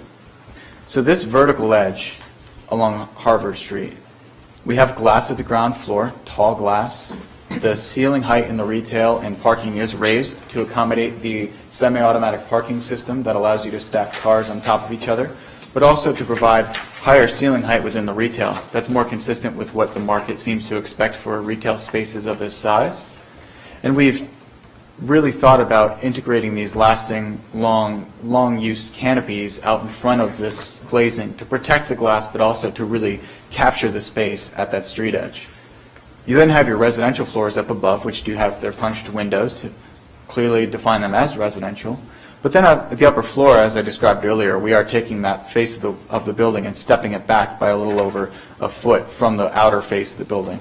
And we're using larger windows here. We're using a different material to help really make this feel like it's something new. And like it's something that's separate from the facade below, but without feeling disconnected. When you look at the right-hand corner of the screen here, what you're seeing is that outdoor rooftop deck space in place of what would otherwise be a unit. So we're stepping down as we get toward the neighborhood. So what does this look like, the moment that we've all been waiting for? So here we're standing on Thorndike Street, and we're looking back toward Harvard Street. And so the height and position of this existing residential home is approximate. We haven't verified the height of this home. But what we have done is started to use this as a way of talking about our narrative to describe the softening of this edge, this subtle curve here, the stepping down of the massing, the use of the different materials from the body of the building and the upper floor to help differentiate the height. We've used a different material here at the retail use to clearly define this as a retail use and to correspond more closely with some of the other retail uses we see further down the street that use similar materials. But we're trying to make sure that the look and feel of the building is a clear diagram of what's happening inside of it as well. As you look at the building on the corner at the intersection of Harvard Street and Thorndike Street, you can see the grade as it slopes up. You can see the building as it starts to step away. We've introduced a heavy cornice line at the very upper floor to create deep shadow lines along the top edge of the building that help reduce the apparent visual height of the top of the building. But you'll see we're also using glazing and we're using metal panel as a way to help reduce the feel and weight of that upper floor in comparison with the masonry floors that are a body of the building. So what we're really looking at is three primary materials, four if you count glass. We're using a masonry material, whether it's a limestone or a precast panel that simulates a limestone, at this retail corner, and where we have the building meeting the public realm. We're saying this is where public interaction happens. This is where your garage entry is, your retail entry is, your entry to your lobby for your residential building. We're saying that this brick material is where your residences are. We're trying to use punched windows that have a scale and feel that it's consistent with standard residential punched windows to create that relationship and that sense of scale. We are allowing the windows at the corner to get a little bit larger to kind of create a gesture to the corner and really to create an emphasis and focus at this corner itself, but also because we feel like giving this building a clear presence on Harvard Street that can be seen at longer distances is important to reinforcing the idea of this building as a bridge for the retail corridor along Harvard Street. So now we're looking a little bit further down Harvard Street, looking straight up Thorndike Street, and you can see how there really is no private or back facade on this building. We need to make sure that we're treating all of the edges in a way that's consistent and that we're carrying this design language and philosophy around the entirety of the building. The difference is being here now when we start to talk about what's happening along Harvard Street, we have these canopies that start to frame that space where we could have the outdoor seating outside of the retail environment.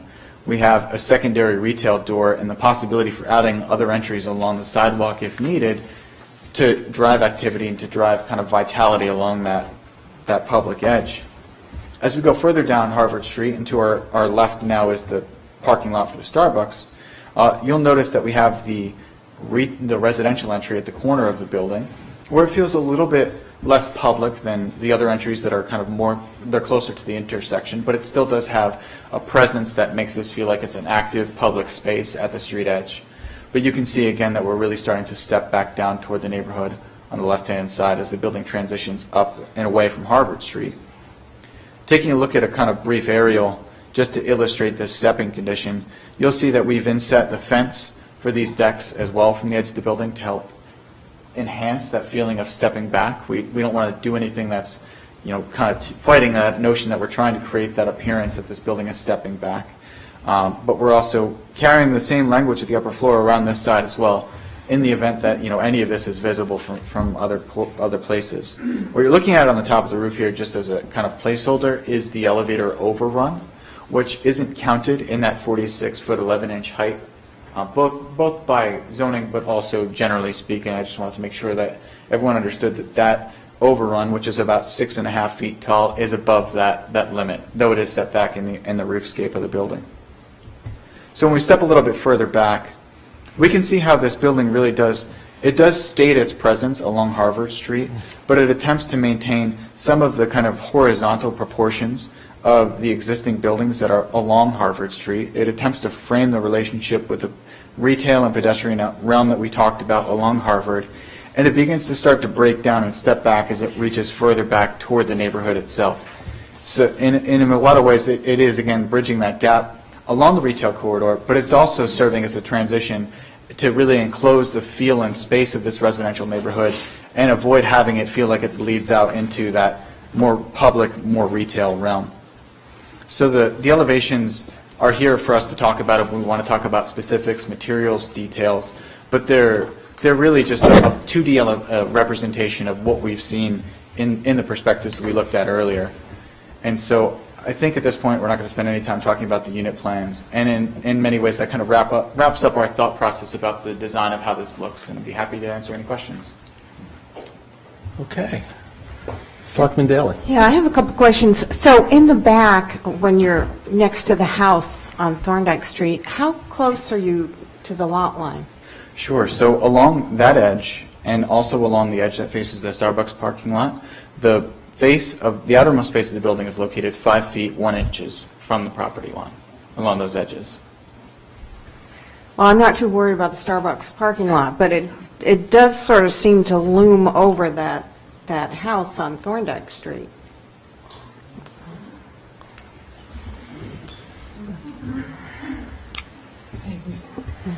Yeah, Okay, so that's the first comment for our comment to the state. We're concerned about the setback between the proposal and the abutting house on Thorndike. Yes, Selectman. I notice you're using stackers, proposing to use stackers. I'm wondering if you can answer two questions for me about those. One, the split between the residential component of this proposed building and the retail. And second, how are you intending or envisioning operation? Are you going to have a full-time attendant? Is it going to be self-administered? How is that going to all work out? So that's an excellent question. We haven't gotten to the point of talking about what the management strategy would be for sharing retail and residential parking. I think it would be largely driven by demand. To say that if there were excess spaces that weren't being demanded by the rental units, then they could very clearly or easily be earmarked for retail use.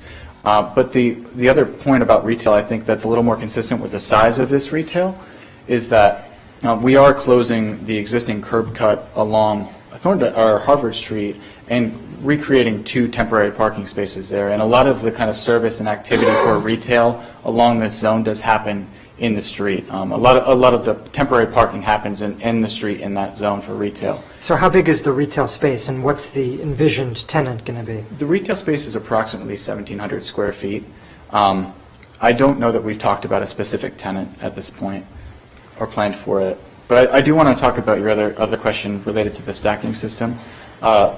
There's a difference between a stacking system and a semi-automated parking system.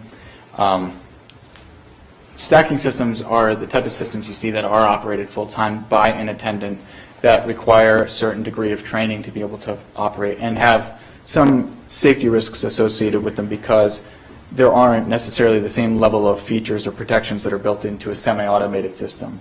The semi-automated system is specifically designed to be end-user operated so that there is no full-time attendant. There's no training required to be able to use it, though I imagine for the residents of the building there would be a training program.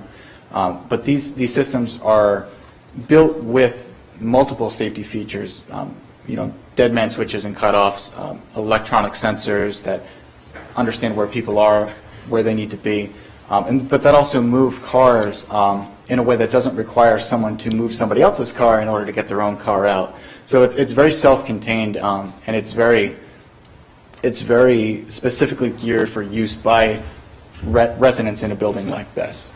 And an example of one of these systems that actually was just installed recently is out in East Boston at a project I believe is named One Eddy.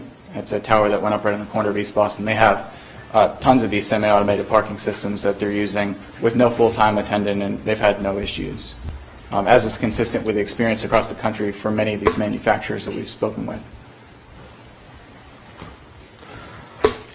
In looking at your application, I have some questions.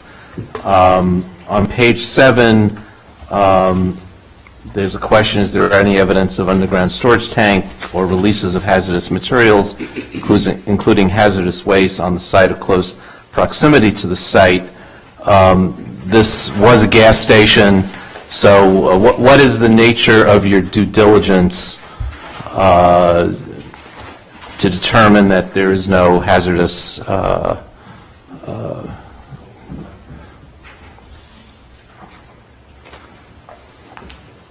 Hi, Danny Dinesh. On October 5th, we had I have a letter here that the site was cleaned out, and I can provide all that paperwork to the town if you'd like to take a look at it. Okay, so that'll be, I think that'll be a 2006. 2006. Yeah. Okay. October 5th, 2006. Okay, so I think we should make a comment of that in our letter to the state that we will want independent, certainly peer review and certainly independent investigation. Continuing with the looking at the application, do you anticipate any of the affordable units having parking?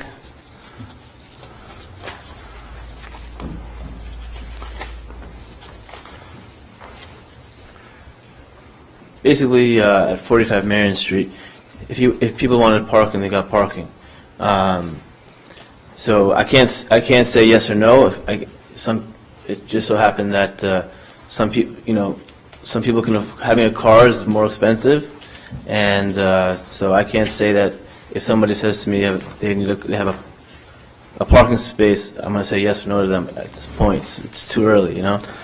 But like we charge for parking the same rate as for market as we do for affordable. That's the cost. Now, I notice in looking at your pro forma, you're anticipating $91,000 a year in parking, and if you do the arithmetic, that comes out to $632 a month in rent for a parking space. Am I reading that correct? Maybe that sounds a little high. That sounds way over market. No, that's not. That sounds a little high, but we can take a look at it again. Okay. And that's on page... Okay.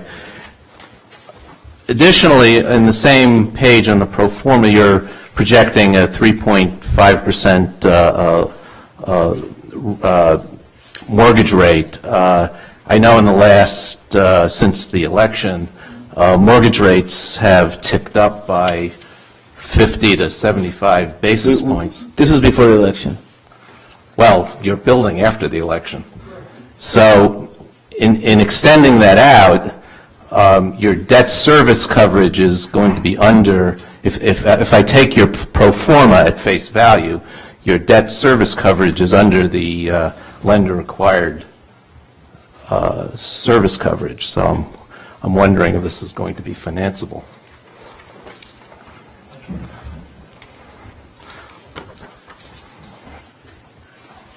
If you look at on page 19 where you're referencing, the other income also includes the rent from the commercial space. So that explains the $91,000. It's not just parking, it's the actual monthly lease of the 1,700 square feet of retail or commercial space. Okay. And then relative to the mortgage rate, yes, those fluctuate. At the time of the application, you put in a rate. When any applicant goes to get a construction or permanent financing, they obviously attempt to get the best rate they can at that time.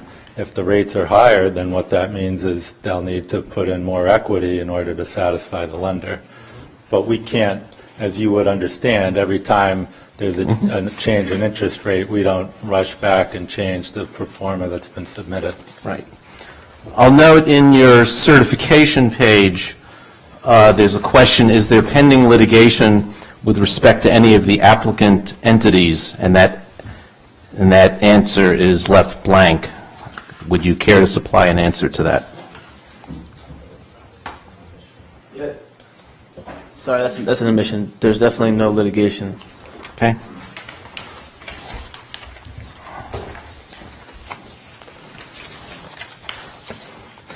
In the self-certification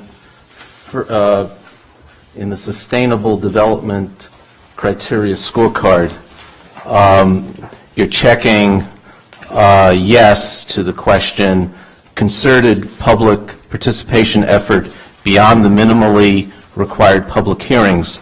Can you describe what you're going to be doing to engage the neighborhood?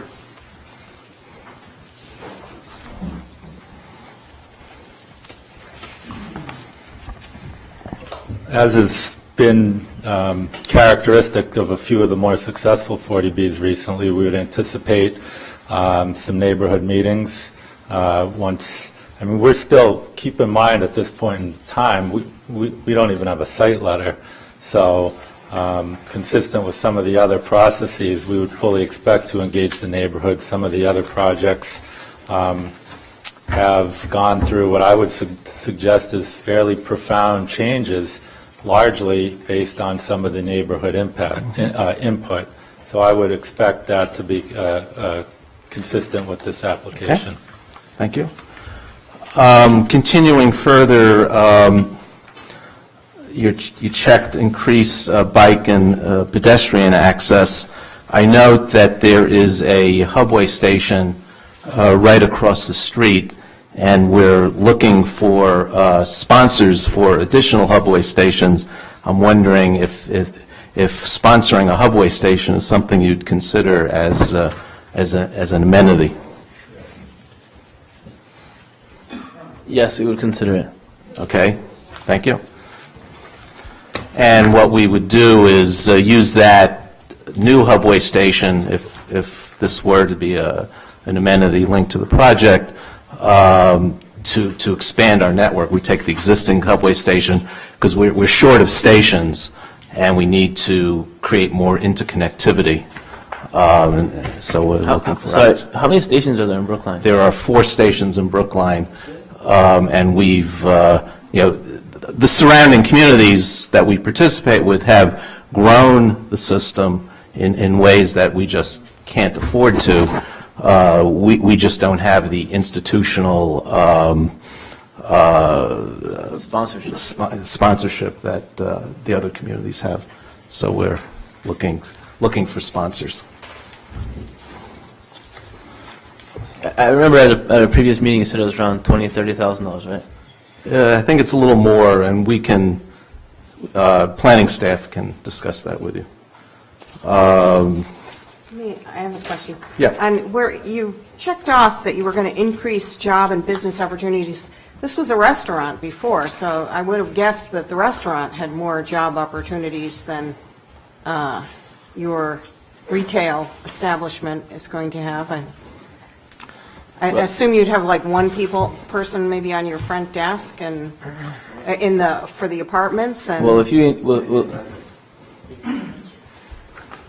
I think there are really kind of 2 opportunities on site. There's the retail opportunity, but there's also the operations and management of the building as well. And then if you step a little further back and look at the construction of the building as well, and the overall process of putting that building in place, that's another major driver for even just temporary job creation, if nothing else. That's all the questions I have. and you have checked off permanent jobs. So. Okay. If the retail jobs that you're speaking about, if it's a restaurant, you would have the same amount of jobs at the restaurant, plus an additional job at the front desk if there is a doorman. Okay. So there would be an increase in jobs no matter what. Let me just add to that. Just based on our experience at 45 Marion Street, I mean, we have different companies coming in to do cleaning and to do trash, and they all are new, those are all new jobs too. If you count all the different people have to work to maintain and operate the property, it's a significant amount of more work, to keep the place in good condition. Yeah. So this property has been a restaurant or some form of a restaurant for the last 10, 11 years, is that correct? And I moved to Brookline 43 years ago. It was a gas station, and it was a gas station all that time until you bought the property and changed it to a restaurant. So I'm concerned that in this application, there seems to be very little mention of the environmental issues that go along with gas stations. And not only that, on page 7, you answer the question, are there any ground storage containers with flammable or explosive petroleum products or chemicals on or within a half mile of the site? You've already said that there are 2 other gas stations within much less than half a mile. They have to have some flammable materials. Why did you answer that question as no? First of all, relative to the environmental condition of this site, there's a very rigorous process that you need to go through with the DEP to get a clean bill of health, which this property has done 10 years ago. And as my client had indicated, all of that documentation will be submitted to the town for its review. It's not subjective. It's not open to interpretation.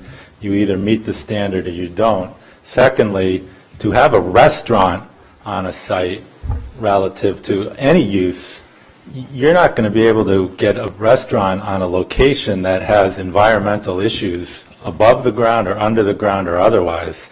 So the fact that they've been serving food at this location for the past 10 years is additional evidence enough that there are no environmental issues on the site, without question. And the fact that there are, yes, there's existing gas stations proximate to this site, but regardless of whether it was a new restaurant, whether it's commercial office, whether it's mixed use as is proposed, that situation is not going to change, nor can there be anything done about it because it's an approved use. So I have two questions about two of the waivers that you're requesting of the zoning bylaw as part of this comprehensive permit that you're seeking. The first is you're requesting a waiver of the minimum usable open space requirement. I'm wondering how large those two rooftop balconies that you've talked about are. So the smaller of the two is roughly 200 square feet, and the larger of the two is roughly 350 square feet. So it's a total of about 500 to 600 square feet. Once we kind of establish where the fencing would actually fall and how that would be detailed. Okay. Are those associated, though, with specific units, or are they any inhabitant of the building can use them? That was a question that we batted around actually quite extensively. At first we had thought about making them open to the building as a whole, but felt that the potential for kind of gathering or having a larger number of people up there would be a detractor for the neighborhood. And so at the time, in this current proposal, they are proposed as private and dedicated to the units that they abut.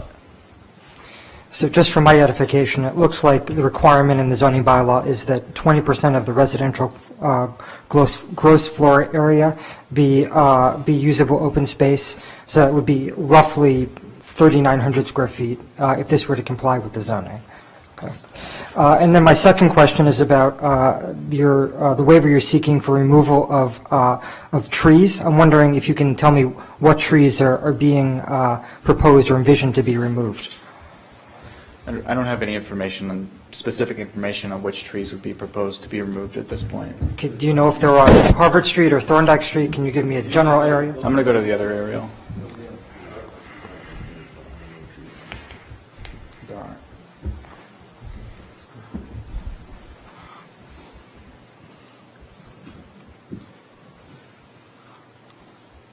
So I think the question, and I haven't looked at this in too much detail, so I don't want to pretend that I know the answer here, is really about this tree more than any others. And I believe that this tree actually falls outside of the extent of the property. It's in the public realm, in the sidewalk. So similar to what we saw when in building 45 Marion Street, we were required to maintain those trees that were in the public realm, with the exception of one tree that was deemed to be unhealthy and wasn't going to make it, whether the building had gotten built or not. But in terms of impacts on surrounding trees, we're not proposing that any of these other trees that are outside of the extent of the property would be affected or changed by this building. At the same time, as we get done the process, we will have somebody on board who will be speaking to that issue in more depth. Any other questions from the board before I open it up? How many people wish to speak? 2, 4.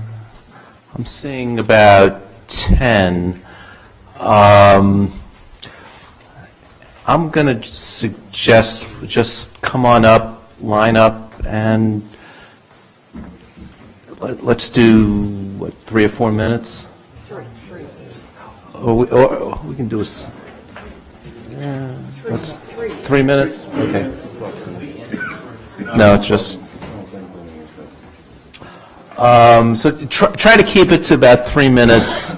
Then when you're done, I'll ask that you sign. There's a sign-up sheet, so our recording secretary will be able to record the minutes. So please introduce yourself, your address, say your thing. Okay, thanks. My name is Stephen Pendry. Address is 26 Winchester Street. The proposed building has many merits to it in terms of its location and pushing the building out towards the perimeter of the site. This firm has been involved with the redevelopment of 40 Center Street.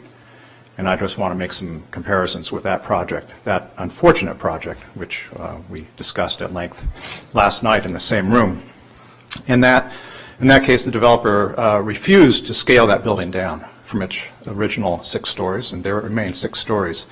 And I think that many of us here detect a similar overmassing of this building in a similar way. This building, I think, would be great if it was 1 story lower, and it would begin to bring it into conformance with the immediate context, which are both residential buildings, the other gas stations, as well as some of the retail buildings in the immediate vicinity. Thank you. Thank you. Why don't you sign in, just so you know how to spell your name? Yeah. Right there. Who would like to speak next?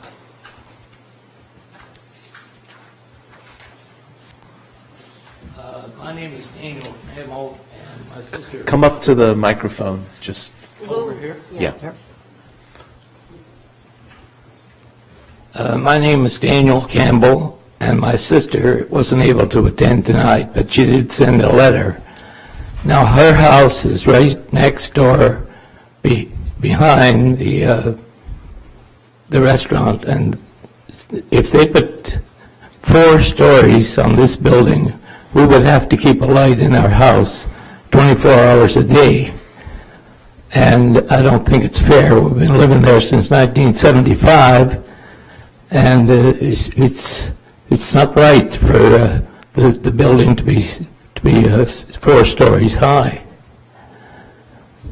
So, I mean, it looks good off the paper, and it looks good when they tell us about what's going on Harvard Street, but if you're right next door to this, and you got a 4-story building, and you got a 2-family home right from here to there from the building.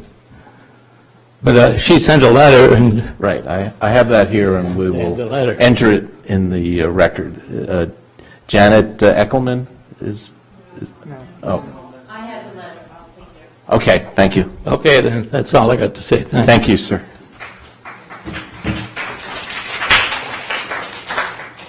Hi, Seth Lieberman at 15 Columbia Street. Thanks for putting all this together. It's clearly in the best interest of Brookline. You guys really have going to pull the commerce together on Harvard Street. I know there's politics. I'm relatively new to the space, but if we can do away with the pleasantries, it's just sort of a load of crap. Like, I get it. Sure, retail, whatever. You want to make money. You guys have the right to commercially develop and profit. We're all capitalists. That said, well, okay, fine, fair enough. Fair enough. We live in a capitalist country. That said, it shouldn't come at the expense of the public, right? So you should not profit at the expense of the Brookline town, which is by building a building which is, I would argue, 2 stories too large, not 1 story too large, which is dramatically going to ruin traffic in perpetuity. Timeless is the perfect word for this building. You will forever ruin traffic on Harvard Street.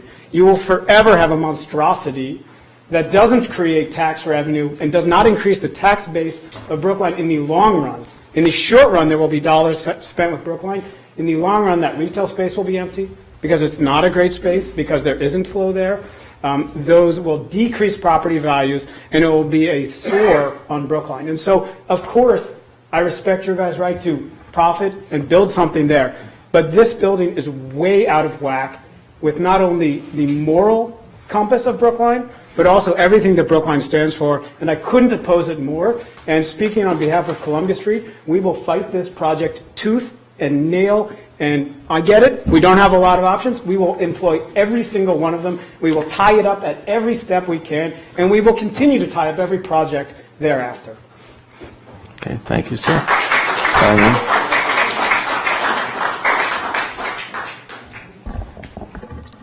Hi, I'm Sloat Shaw. I live on Thorndike Street. I'm 3 houses in from this new project, which is huge, huge project.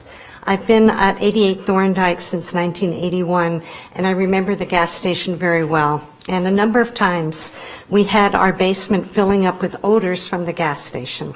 And we would go down there and talk to Tommy, and he would say he wasn't going to, that was an accident, then it went into the sewer and on, and sometimes it was so terrible that the whole basement filled up. After the building was sold, the basement filled up again with gases. I called the fire department, they couldn't figure out what it was, and it was something from the sewer pipe that was going into our basement. And so there's a problem with the soil. So I contacted the EPA to find out what had been done with the property. And the only statement that I found wasn't from 2006. It was from 2003.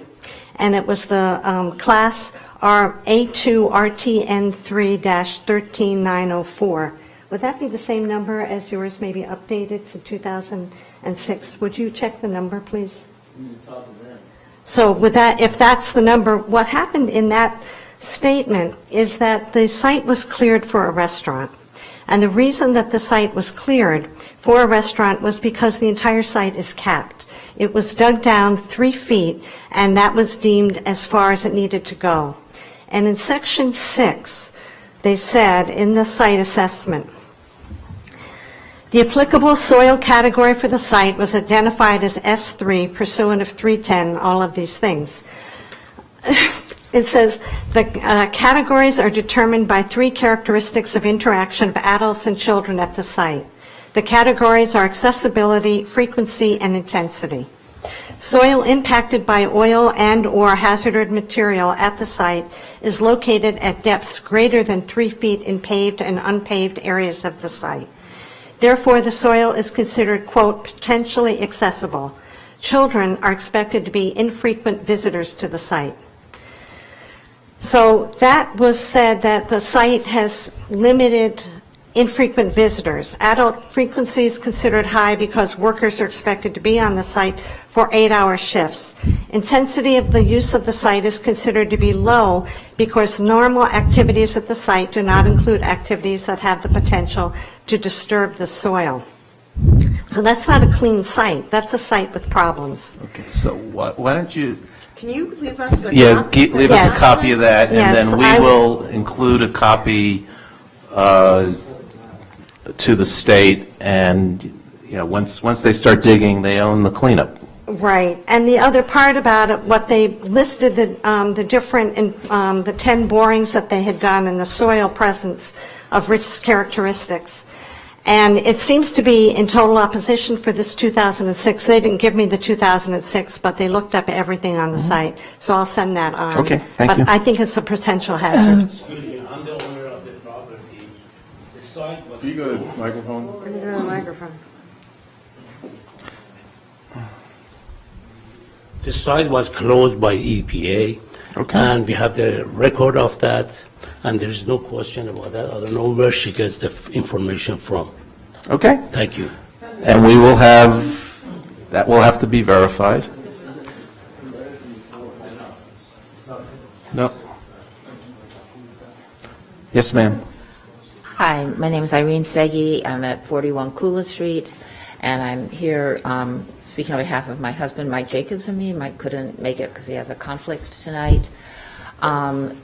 So one thing I think that we've learned from some of these 40Bs is that there really is a need to have some kind of buffer and breathing space between these buildings and the residential street next to it. As Selectman Daley said, that there's just no breathing room between the back wall of this project and Thorndike Street, and I think that that's really important for that buffering between the neighborhood and the commercial strip. There's also, I mean, there's some green space, not a lot. I think there could be more green space there, which is important not just for the aesthetics, but we're in a neighborhood where there's going to be some of our significant green spaces being reduced with the devotion school project. Some of that green space is being reduced. The green space at KI with their buildings going to be reduced. So even though this isn't a big site, every bit that you can add is important, not just for the ambiance and the aesthetics, but for the urban ecology.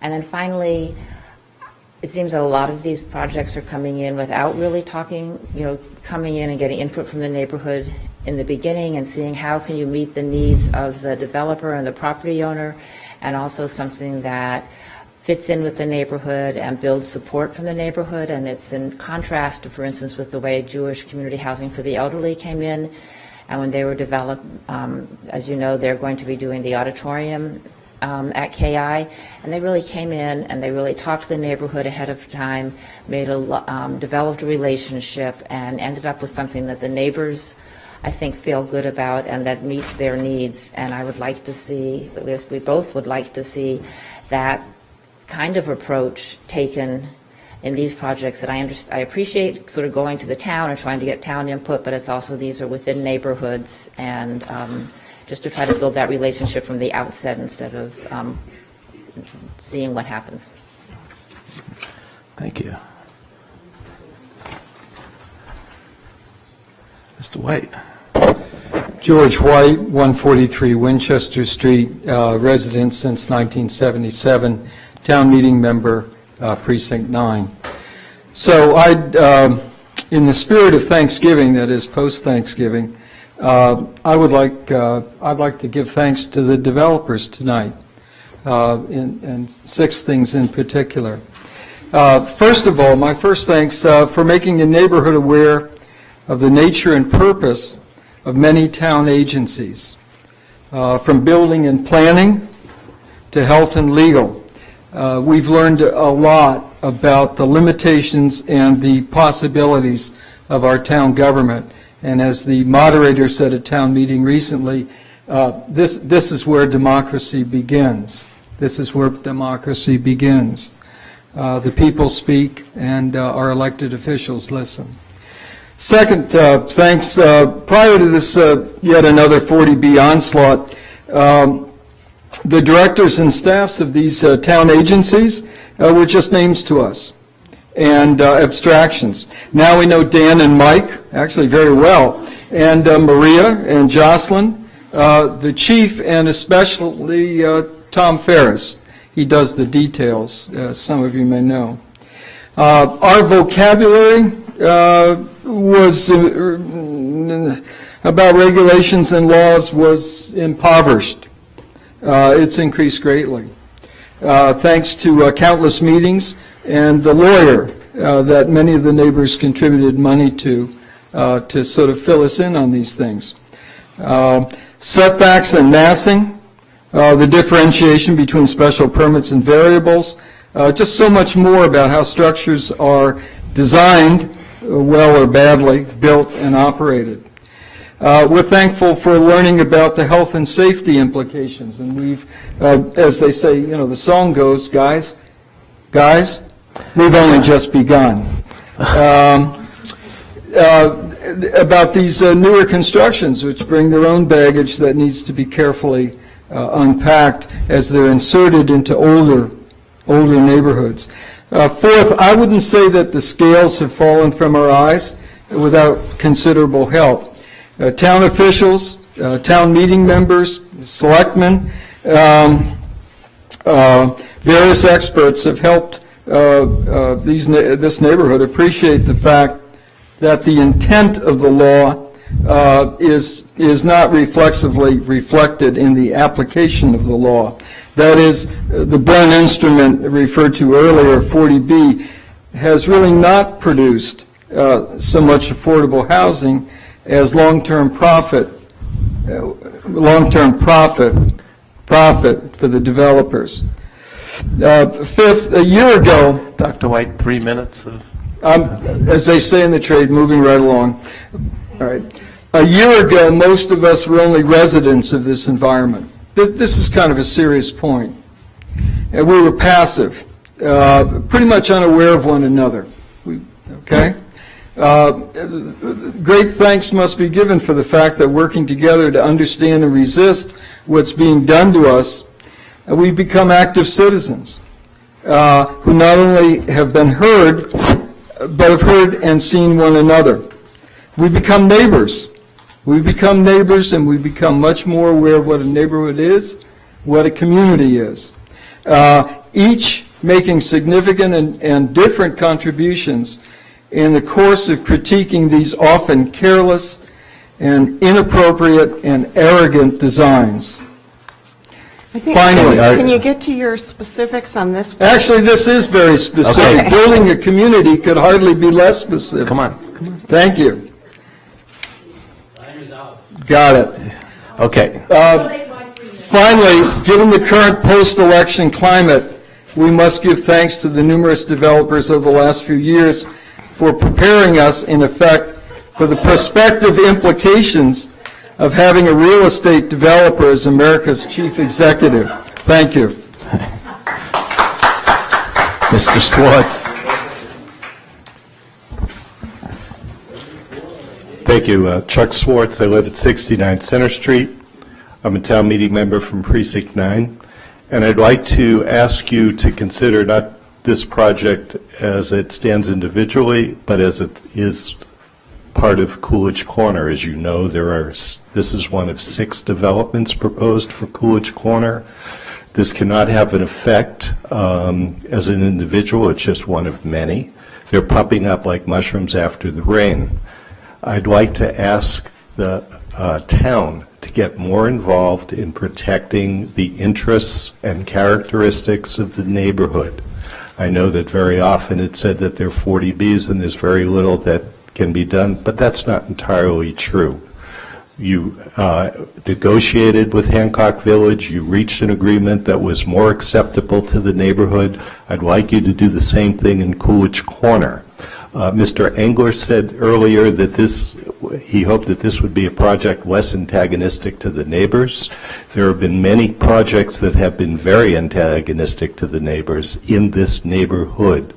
The arrogance of some developers, where they will refuse to speak to the neighbors, to listen to the neighbors. There's been no neighborhood discussion in spite of the fact that we've asked for it. I would ask you to make this a condition of all 40B projects that developers sit down and meet with the neighbors. I'd also like to ask you to encourage the ZBA to develop a backbone. Very often they express their feelings about the inappropriateness of proposals, but they do nothing about it. For instance, at last night's hearing about 40 Center Street, something that I'm very familiar with, one of the ZBA members said that she thought the proposal was unconscionable, that there was no open space, and that they would put that building on this site. Another ZBA member said that he thought the proposal was detrimental to the neighborhood and a gross overuse of the plot, but did nothing to impose conditions, and basically you're going to let the project go on. This doesn't have to be. If some things that should be developed that would benefit the neighborhood, I'm asking you as guardians of the town's interest to do this for us. Thank you very much. Thank you.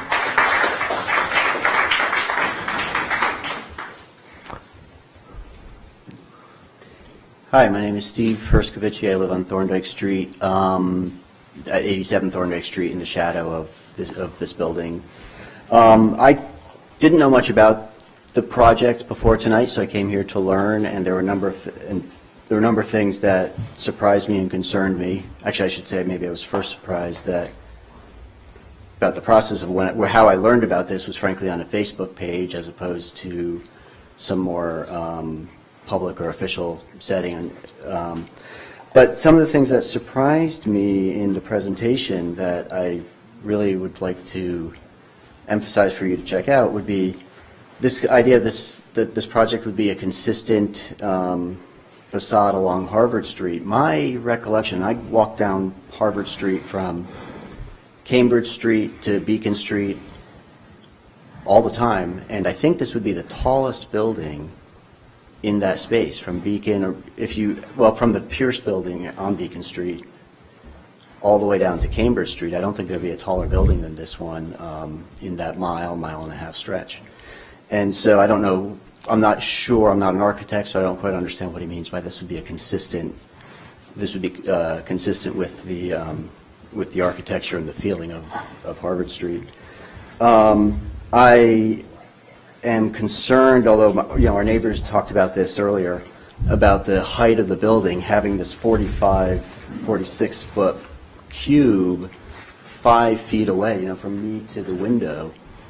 next to my neighbor's house, frankly, gravely concerns me, both, for the character of Thorndike Street as well as for the shadows that it's going to create in the neighborhood and block the light that any residential street in Coolidge Corner has. I mean, we're not a neighborhood that has tall buildings one after the other. We're a neighborhood with residential buildings and I don't know how to describe it. Normal sized buildings, and even if the height of the building is consistent with the height of some of the houses, it's one thing to be, and I don't even know if there are any 45-foot tall houses, but 30 or so foot height at a peak on a roof and effectively a big box that's that size. It's going to change the look and feel of the neighborhood dramatically. Some of the other things that concerned me were already discussed, but one last piece and was brought up in some of the questioning from the selectmen, or some of the inconsistencies, or apparent inconsistencies in the application, which again surprised me. I'm surprised that you could get it even this far without having with having these inconsistencies in the application. So in respect of time, I'll stop there and just say I do want to that I would otherwise echo some of my other neighbors' statements. Thank you. If you can sign in, because I was a little unclear in your name, so I just want to.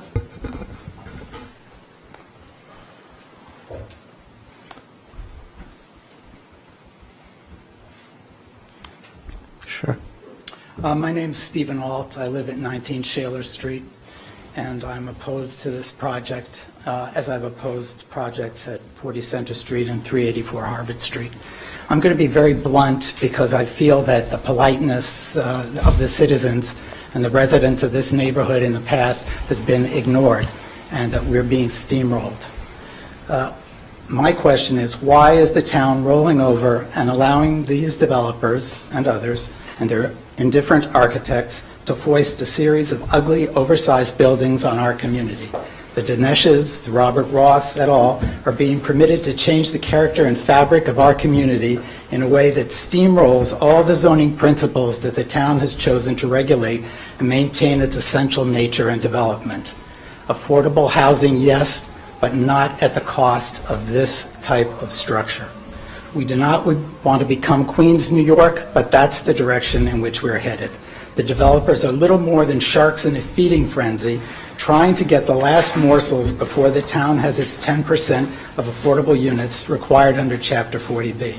The developers are bullies, threatening the town, disregarding the citizenry, so that they can squeeze every last cent out of the parcels, on which they overbuild and then walk away, leaving the town and the citizens to deal with the adverse effects on our community. The town needs to stand up to these bullies. I want to echo Mr. Swartz on that. The project should not be looked at individually, but in conjunction with the others, which makes clear that the Coolidge Corner area is being assaulted by overbuilding and increased density that the community will regret. Our new school building is going to be too small before it's built.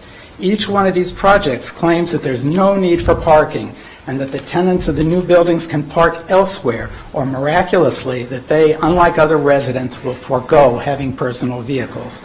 Given all these current proposals for 40B projects, there's not going to be any elsewhere for parking for the hundreds of new tenants of these buildings, their visitors, their child care providers, their personal attendants, or the service people who make calls on their units. It was interesting that at last night's 40B hearing before the ZBA for 40 Center Street, the developer asked for parking waivers for construction vehicles and construction workers. And I wondered why he didn't suggest that why the ZBA didn't suggest that they go to the Marriott, which is what the developer says that tenants should do. The developers know there's a parking shortage in this area, but they lobby to exacerbate it with total indifference to the community. The obvious answer is underground parking, but that costs money, so they build their cheap, poorly designed structures above a ground level parking lot that does not contain even enough spaces for the residents, let alone for their visitors, service people, or delivery vehicles. The design of the Harvard Street building is another mediocrity produced by Cube 3 Studios. Why should these second-rate architects be determining the fabric of our townscape? Is Mr. Bartash to be the arbiter of taste for all the citizens of Brookline in terms of what is the character of Coolidge Corner? He's also the designer of 40 Center. Can you I think conclude? that the Board of Selectmen should be acting to protect Coolidge Corner and not rolling over. It's time for Brookline, which is on the verge of solving the 10% affordable housing problem, to stand up and fight this wave of cheesy and overly large projects of mediocre design. It's time that the town listen to the reasoned objections of the residents of Coolidge Corner and calls out the developers and their architects. Please conclude. Yeah, I am. Creative approaches to these projects and to legal arguments against them are feasible. The town should refuse to allow the projects to destroy the character and fabric of our community. Again, a resounding yes to affordable housing, but not at the cost of having poorly conceived projects like 455 Harvard Street. Thank you. Thank you. Good evening. My name is Colin McMahon. I live at number 45 Coolidge Street. So I think, just to be specific, that we need to be encouraging the state subsidizing agency to do the job that we need them to do. They really are the arbitrators for how this process really gets legs and gets into the zoning board, and then we find ourselves as citizens trying to do our homework and educate ourselves on the things that they perhaps should have done before it ever got to that stage. There are design guidelines, there are many illustrations in those, as well as narratives, which this project, as well as pretty much all of the 40Bs that I'm familiar with in this area, fly in the face of. So the guidelines include issues of scale. This building is a 4-story building surrounded by existing 1-story buildings. There are issues which are important about setback. This is a 5-foot setback from the adjacent property. The house is very close to that property line. And setback is important. We are protected by zoning to have decent setback. And that protects us from several things. It allows privacy. We are going to have a 3-story wall with windows facing a house which is only a small number of feet away. There are decks proposed also looking over that house, as well as the surrounding neighbours on Thorndike Street. There are potential safety issues of not having a big enough setback. How does somebody maintain their house? How does somebody fix their roof? How does a firefighter get in there and solve problems on either side of that property line? There are guidelines about meaningful buffering, about how you can have trees and do things that will reduce the impact of exceeding to some reasonable level existing zoning. I don't think that the 40B law was ever intended to be a free-for-all. I think it was intended to be something that would have reasonable excesses over zoning to allow affordable housing, not to start off with a floor area ratio of several multiples of what's allowed by zoning. So I think that we need to encourage the state subsidizing agency to stick to those design guidelines and prevent us as a community having to apply them for them. Thanks. Thank you.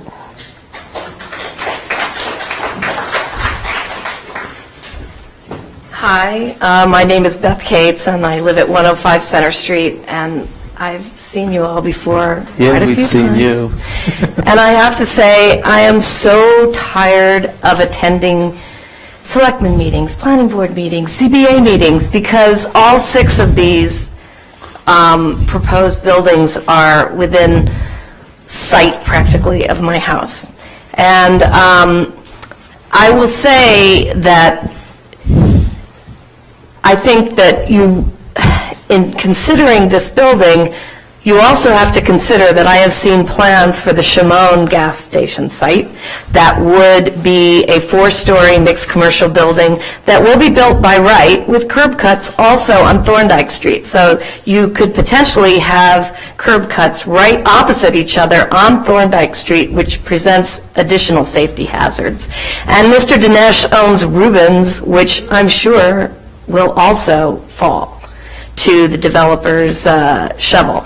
And Cube 3, I agree with Stephen, I agree with Chuck. They're not a very imaginative architect, and when they talk about using their materials, they're not in keeping with the quality of the other materials of the neighborhood, whether it be brick or stone or clapboard. They're talking about cheap composite veneer panels that are just not in keeping with the other architecture in the neighborhood, as is the size, the setbacks, and all of those things. So please, I implore this town to begin fighting for North Brookline, Coolidge Corner, and JFK Crossing the way they have for South Brookline and Hancock Village.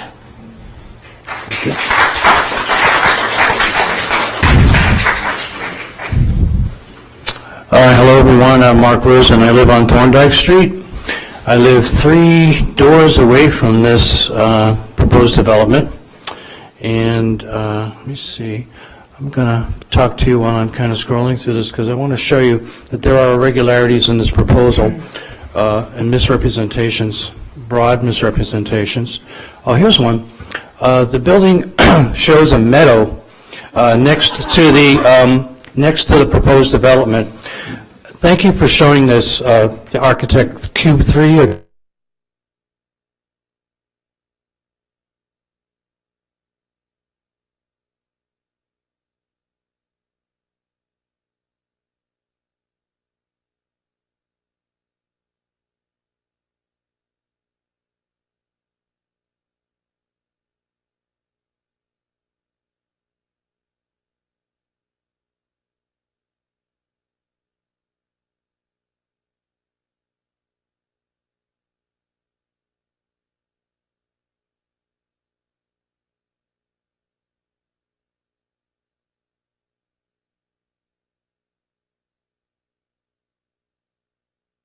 UPS driver and make right turns and left turns.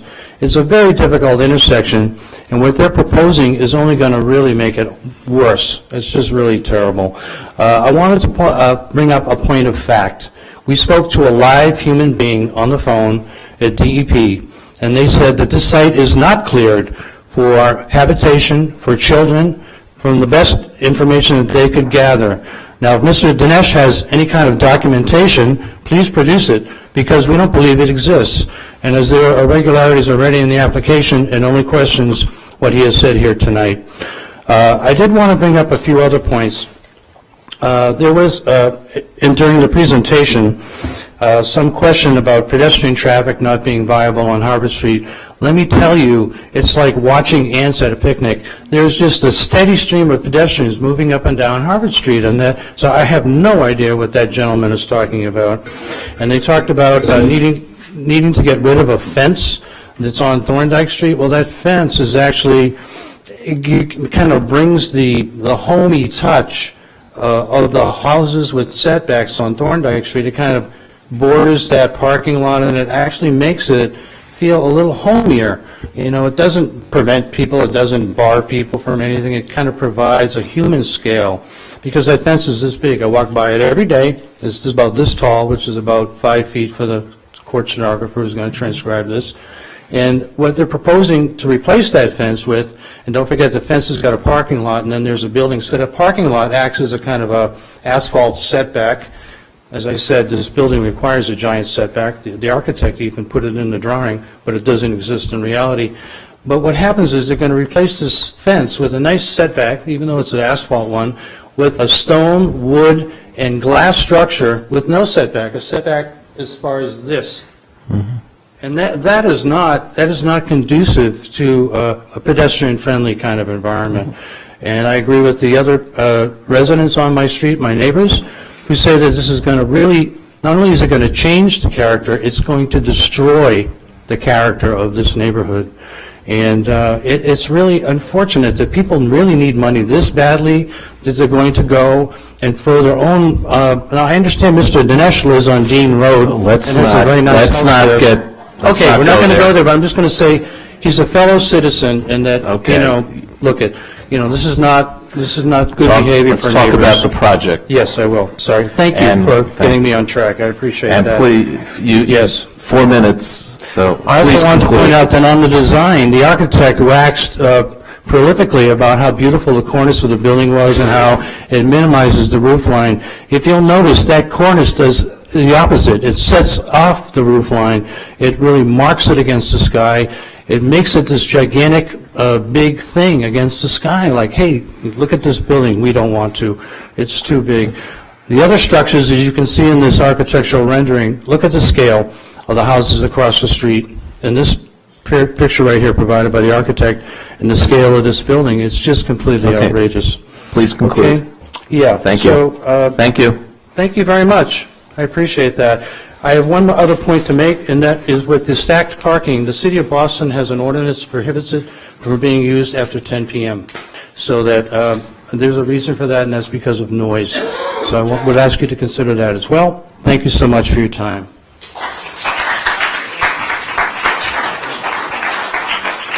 Yes, sir. I'm Alan Mullen. I live at 82 Thorndike, so I'm one house away from the proposed project. And I won't spend a lot of time on the scale and the setbacks, which are certainly a concern to everyone in the neighborhood, but just wanted to reiterate the issue about traffic and parking this is going to create. We have currently the exits actually are on Harvard Street. There are two setbacks, but they're actually fenced up, and there's no actually egress from that restaurant currently on Thorndike. Part of that is going to cause problems, partly because Shimon's is there and there's traffic coming off. And it's also a one-way street, except for that one block, so you're going to have people trying to turn around exactly what Mark was describing. Everyone's going to be coming out, going up that street, turning right on Clarendon, and trying to loop around, and it's just going to create a large traffic mess for people. And with the stacking system, I think that certainly is fine to get people into their garage overnight, but many people are going to come, if they want to go home for an hour or two, they're going to want to park on the street. They're going to add a lot more parking on the street, on these side streets, while they wait to do something at home, because I think going and dealing with the parking system, the stacking system, is just going to be cumbersome. You're not going to want to do that if you're only going to be there an hour or two. And if you look at Thorndike during the day, many days, it's actually quite packed with vehicles from either people who are working there, people, construction, or whatever is going on, or people coming to do any type of project in those areas, as well as from the retailers who work nearby, who will frequently park in that area. And this is just going to create much more of a problem in terms of parking and in terms of traffic in that area. Thank you. Hi, my name is Caroline Buckley, and I live at 45 Coolidge Street. First of all, I want to say that I strongly object to the proposed building. It displays indifference to scale and character of JFK Crossing. The proposed building height does not respect the scale of the adjacent streets.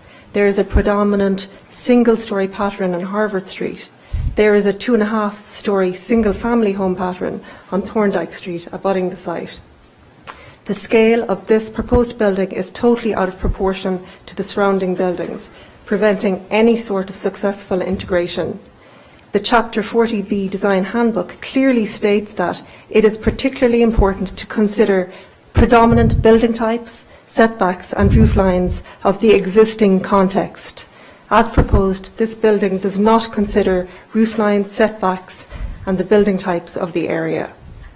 Furthermore, the height of the building is exacerbated by the lack of setbacks to the abutting home on Thorndike Street. This building, with its minimal setback from the boundaries, will result in an absolute loss of light and privacy to those neighbours. In addition to scale and setback concerns, the architectural aesthetic of the proposed design is not compatible with the size, scale or character of JFK Crossing. The generic office typology of the appearance would destroy the humanly scaled commercial district, which affords views to the residential neighbourhood beyond.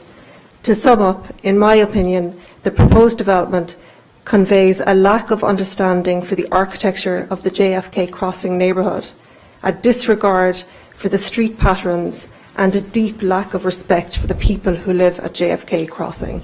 I feel like I've said all this before with the last 40B that was proposed at Harvard Street, and when will these guys get it? We need to have an architectural firm that will propose a building that actually takes into account the style of architecture for the neighbourhood and respect the citizens that abut the sites. Thank you. Thank you. Mr. Zura, welcome. Thank you, Chairman. My name is Mark Zuroff. I live in South Brookline, not anywhere near this project. And I'm actually not here to critique any particular part of this project. I'm here on behalf of my client, who is probably the most affected by this project. He is the tenant in the project, in the building that exists now. He is the owner and operator of the Indian restaurant. that currently occupies the space. And I'm here to express his concern, not about the type of the project or the character of the project, but the fact that he has an ongoing business there that he's invested a lot of money in, and he has a lease that he hopes will be enforced, and he is concerned that he will be displaced by this project. I am sure that Mr. Dinesh will address that issue at some point in the future, but my client wanted me to appear and express his reservations about being kicked out of his business. That being said, I also listened to much criticism of the whole 40B process, and I feel a little bit compelled to address that, as I have from that side of the podium. 40B is a statute that unfortunately does exist. It's been on the books for quite some time, and it is in fact a blunt instrument. It was enacted at a time when affordable housing was a serious concern, did not take into consideration the economic factors that we now face in the town of Brookline, as we do throughout the Commonwealth, but in particular in neighborhoods that surround downtown Boston, and in particular Brookline, which is, I would consider it a transition town. I've lived here for 35 years. It's wonderful that it's close to Boston, but it's also affected by the fact that it is proximate to Boston, and the pressures of the urban spread have affected this town greatly. I will say this, that the Zoning Board of Appeals considers each project separately. I don't think that we rubber stamp things.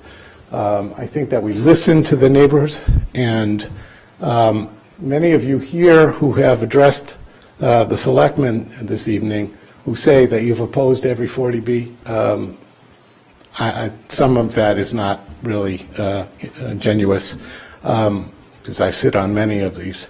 But we do understand that there is a concern for the urban spread, and we try to take into consideration what is being presented to us and consider the wishes of the neighborhood, and we act within the confines of what the statute allows. And I know that, Mr. Chairman, you are also very concerned about that, and we have talked about that. As far as the character of the building, we will address that. I will not be sitting on that board, so you can be assured that I am not speaking for the zoning board that will hear this case. But I know that the board will address your concerns and try to work with the neighbors' concerns, and in the final resolution, much of what you're saying will be taken into consideration. So I thank you for your time. I thank all of the audience who participates in this process, and I hope that you will respect the process as we respect your opinions. Thank you. Thank you. Anyone else wish to speak? Yes, ma'am. Gina Crandall, 117 Stedman Street. I just want to make two quick points. I really think you have to demand that the architects show street elevations so that we can see this is completely out of scale and there's no way to judge it. You need a street elevation that shows all the buildings on both sides and down the street in both directions. My other point is we have to look at the cumulative impact of these, and we need as a town to move quickly on that. We just keep repeating it, but we really need to move. Thank you. Yeah, I just want to say for all of you, and I think that was the point Mr. Zuroff was trying to get to, we had this public hearing tonight to hear your comments, to add your viewpoint to ours as we communicate with Mass Housing, which is the authorizing agency on this one. But you still need to go to the Zoning Board of Appeals when this is before them and express your concerns, because the Board of Selectmen does not deal with these projects at that point. It's the Zoning Board of Appeals. I'd like to make a comment. Sure. One of the things that the law, the Affordable Housing Law, 40B law, attempted to do all those years ago was to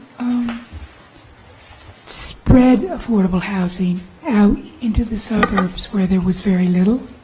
It was all congregated in one area.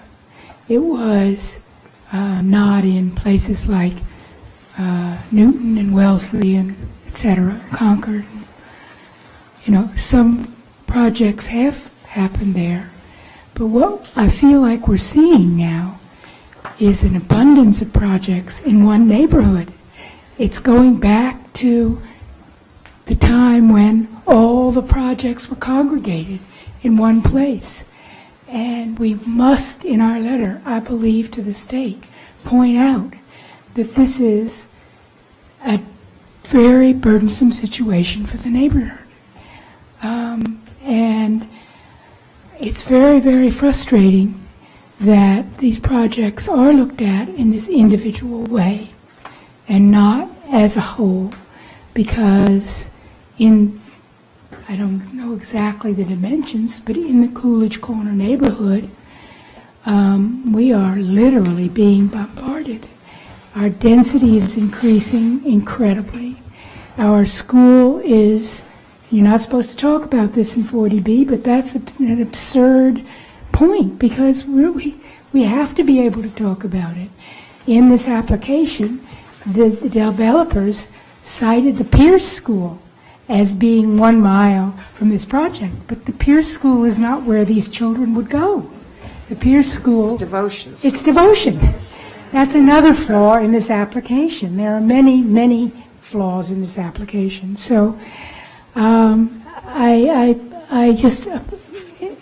would ask our planning director to please make this point, that Coolidge Corner is being overrun, and it was not the intent of the 40B law to begin with.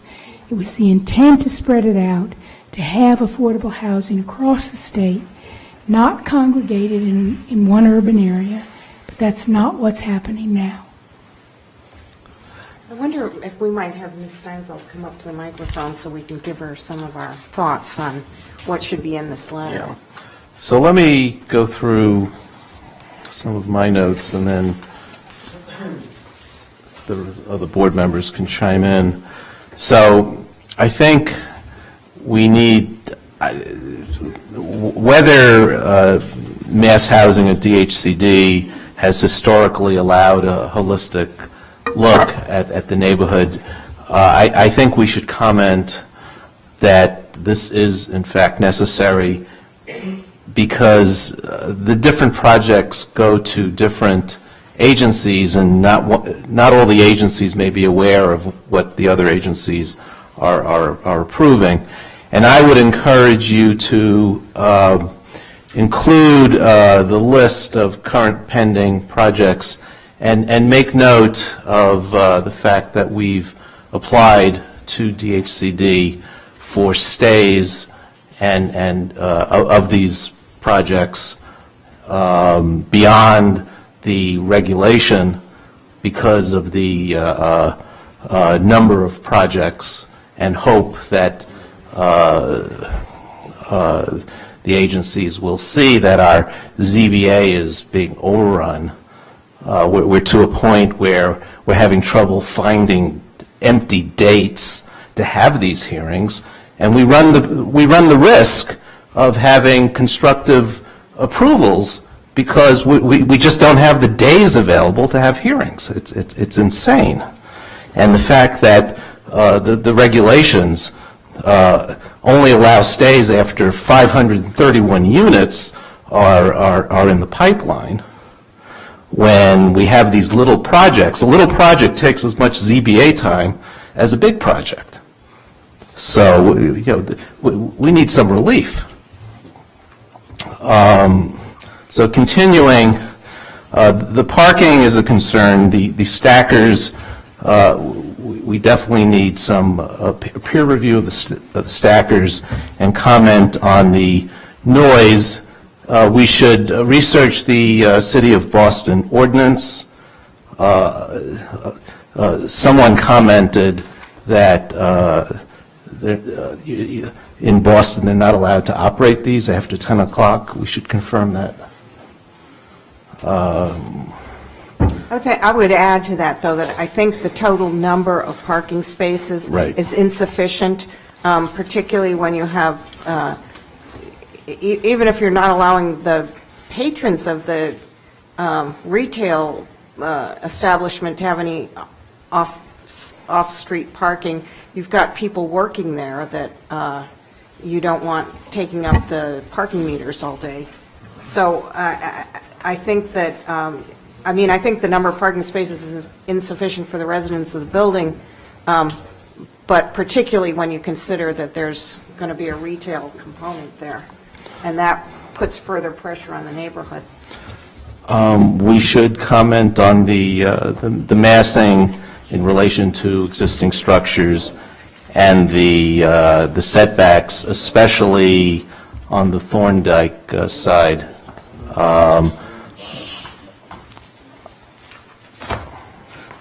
And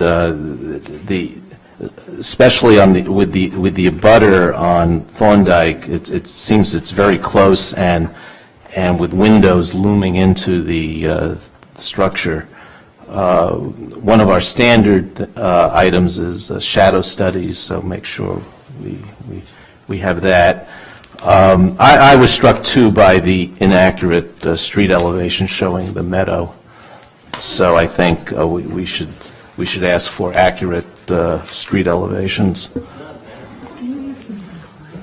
Yeah, can you?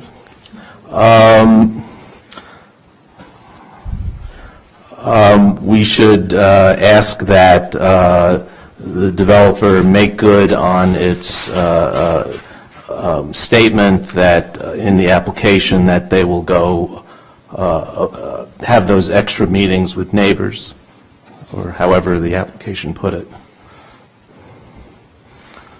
I would go, I'm not sure, I don't recall exactly how the application put it, but I would want to know that there were adequate number of public meetings which were noticed, so that people had notice of when they are, and that they make a real effort to work with the neighbors and understand the neighbors' concerns, because this group has not done that at 40 Center, and their track record is miserable on this issue.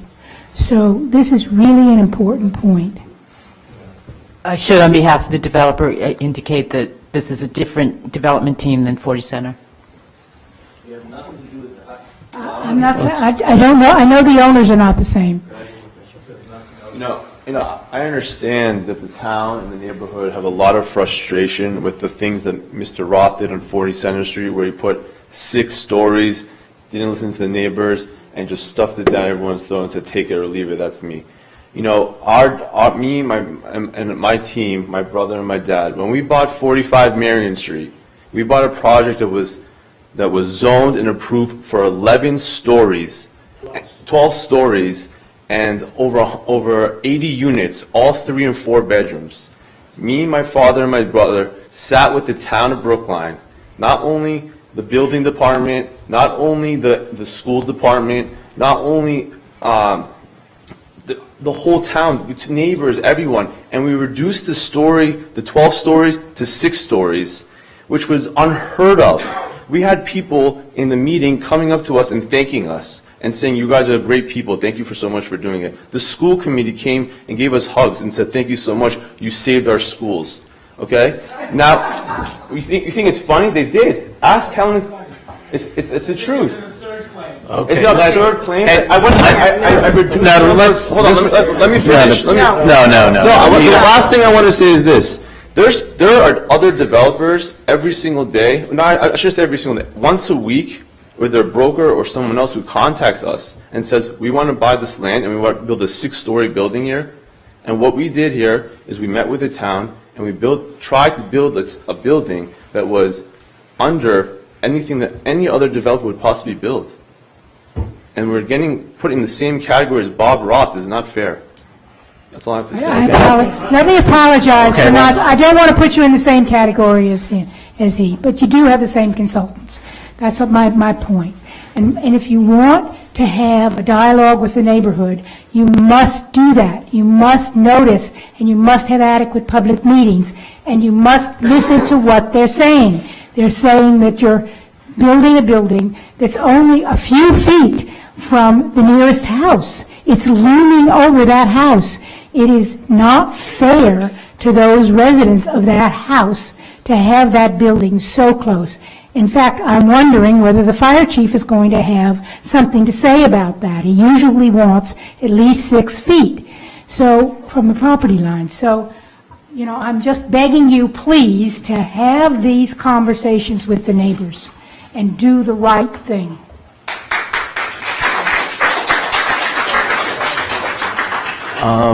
You have the comments on the environmental? Yeah, the environmental stuff is, you need to get from the Dinesh's whatever they have that, so that we can go through that and. That's right here. And I'll send the one that I got from EPA. Okay.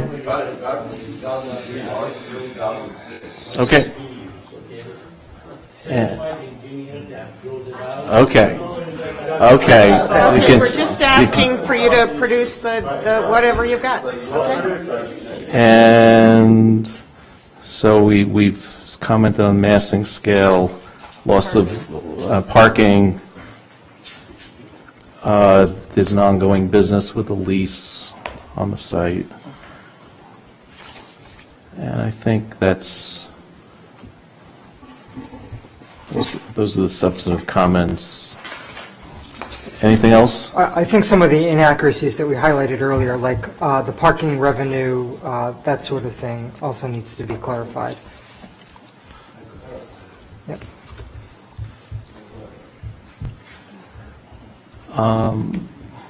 Okay. The list, he said that it included the retail space, but that's not what the application says. So we're just going on what the application says. He said that the parking, this parking and the 91,000. No other explanation. So if, then you need to amend the application. Okay. Okay. I do want to say, I appreciate that the top floor is stepped back, some acknowledgement to the neighbors. I appreciate that you did that. I still think, given how close it is to the lot line, I have some serious concerns for that neighboring property. I don't worry at all about the parking lot on the other side. I worry about that house on Thorndike Street in particular, so I'd ask you to think about that. Right. Anything else? And talk Hubway. Okay, I think that concludes the public hearing, and we'll be discussing our letter next week. Okay? Thank you.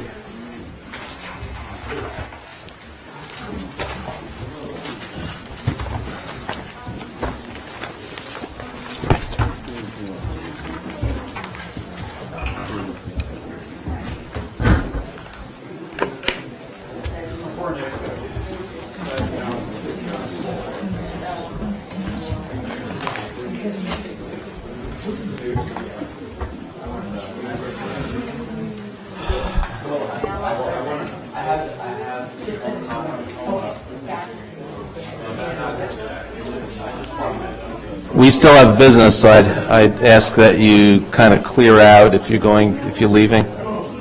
Yeah.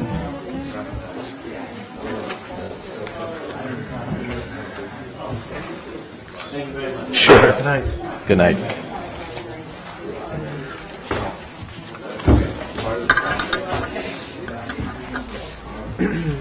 I agree.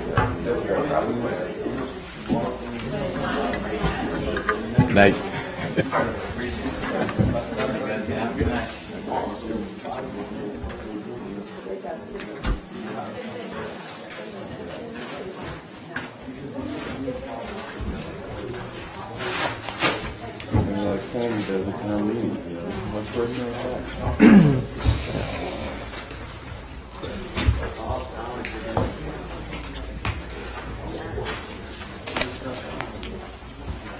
So Ms. Goff, Good evening. we have some action items coming out of town meeting. Yes.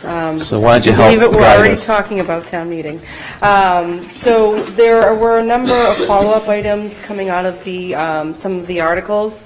You should have a memo from me dated the 25th of November, and I'll just kind of run through some of the things that we need, either, you know, a board assignment or just more direction from the board for follow-up. Article 11 was a resolution on 25 Washington Street. There had been some discussion at the town meeting that, you know, Article 11 could still go forward, even if the zoning passed as recommended by the board and the advisory committee. So Article 11 did pass. So the question is whether or not the board feels that they need to provide some direction to the planning board regarding Article 11. I take exception to your BOS action required, saying it urges selectmen to require a sidewalk. I think it. I don't think it said required. It said best effort. I thought the like language that. was best effort. Well, I think that the amendment by the advisory committee did not pass, so the original language of the warrant article is what I have in there right now. But Mr. Madison redrafted his article, I believe, prior to. I would want to confirm that, because I never got a motion from him after the deadline, so I believe that the original language. But I think as much as I take the language of resolutions seriously as an expression of policy, I think it was clear by the vote on the zoning that you know, the zoning governs, and it's going to require a special permit to But come. I think what would be appropriate, if I may make a suggestion, is that we send a letter to the planning department saying that please convey to the planning board and the zoning board of appeals our desire to see that sidewalk be enlarged, if at all possible. Can I suggest that the verbiage be to maximize the size of the sidewalk and include as many trees as possible? I think the passage of the resolution clearly states the will of town meeting, and the planning board was there for passage. In fact, 2 members of the planning board were there, and this has been a conversation that's been taking place over the past 6 weeks, and I think everybody that's going to touch this project is aware of the desire. And maybe what we should do is attach whatever the resolution that did get passed to our letter, and ask that that be conveyed to all the appropriate authorities who are going to take this under advisement. So, But if the language of the resolution is town meeting wishes that we require a 25-foot sidewalk, and a 25-foot sidewalk kills the project. well, And do we have the authority to require? yeah, I don't think No, we we have don't. the authority to So, I mean, require. we shouldn't say it. That would be a zoning thing, and it would have Right. required a 2/3 vote. We can't do that. We can't Right. rezone. So another zoning thing passed. So I think if we say it is our desire that they work toward Maximizing. Ben's language. Right. I like Selectman Franco's language. That seems to me to convey that, and, you know, if at some point one of us or several of us need to appear somewhere to say that publicly, I'd be happy to go. I would be happy to go as well. As Yeah. the one person who probably on this board has spent the most time with this project, I have a genuine desire to see as wide a sidewalk as possible created on the Washington side street of 25 Washington. So our letter to the planning director should say that, you know, they should let us know if they need a little push. if they need help with us appearing on this issue. And I think I think that's the extent of our responsibility under that. I agree. Articles 17 and 18, I don't think, Yes. that's, Okay, so that's you. that was referred to the Selectmen's Climate Action Committee. We discussed the issue at the CAC meeting last night. We agreed that a couple of people, Linda Olson-Pelkey and David Lescoyer, will meet with staff, planning staff, zoning staff, building staff, the petitioner, to try to work out, talk about the issues and get some information, bring it back to the full committee, and the full committee. So we didn't really appoint a subcommittee. What we did was we appointed a couple of people to work with staff, get information. Fact-finding for the full More committee. fact-finding, and bring it back to the committee. So we hope we'll have a recommendation for town meeting in the spring. Okay. For Article 29, that is a Selectmen appointed committee. Alan Balson will be giving me a name shortly. Chief O'Leary has designated Deputy Superintendent Lipson in addition to himself. So I would need a board designee and at some point a recommendation for 2 town meeting members and 3 non-town meeting members. This is the Dangerous Dogs Committee. I'd be willing to do that. Okay. Are you doing both the police and the dogs? Because I'd be willing to do the dogs. No, I want to do the dogs because that's going to tie into some other things All we're right. doing in terms of Okay. police policies. Okay. So Bernard, maybe I can talk offline with you about maybe some of the other appointments that need to happen as Yeah, I well. have a volunteer that I'll talk to you about, a town meeting member. Okay. And maybe we can send out, well, you can figure out how to recruit people. How big of me? Pardon me? Never mind. This could be interesting. No, I think it's very interesting. People are very passionate about their animals, so I'm sure you'll find it will be. Yeah, I think it's very interesting. I think, too, it's an issue that you can surround, pretty quickly. Yeah. It's an issue you can put a box around, which is good. Article 30 is about the police department putting reports online, and this is a moderator-appointed committee, so we need a board representative. Chief O'Leary has designated Deputy Superintendent Murphy for the membership of that committee, and I think the moderator would appreciate any kind of recommendation for the town meeting and non-town meeting. I think he's lined up 1 town meeting member so far, but the non-town meeting members, I think he would appreciate any recommendations you could send his way as well. Okay. So is there a selectman? So we just need a board designate for that one. Oh, no one else wants to do it. You want to do it? Yeah. No. I think that Yeah, I one mean, is, it that one's fits kind of a together. finite one Yeah. also. It's Yeah. posting of reports and what information to make public and how to make it public, and kind of fits in to the whole kind of police picture. Well, and since it's a moderators committee, you don't have to chair it. So. Yeah, that makes it easy.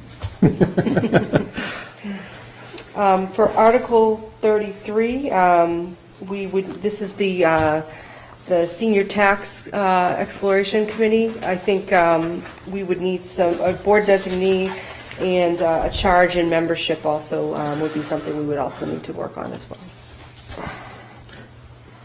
Do we need a board member to chair it? It's up to you. Well, it's supposed to be a selectmen's committee. Does a selectman have to? They always do. That's the way it works. Okay. I mean, do you really want someone who's not a selectman taking control of the selectmen's committee and speaking on our behalf?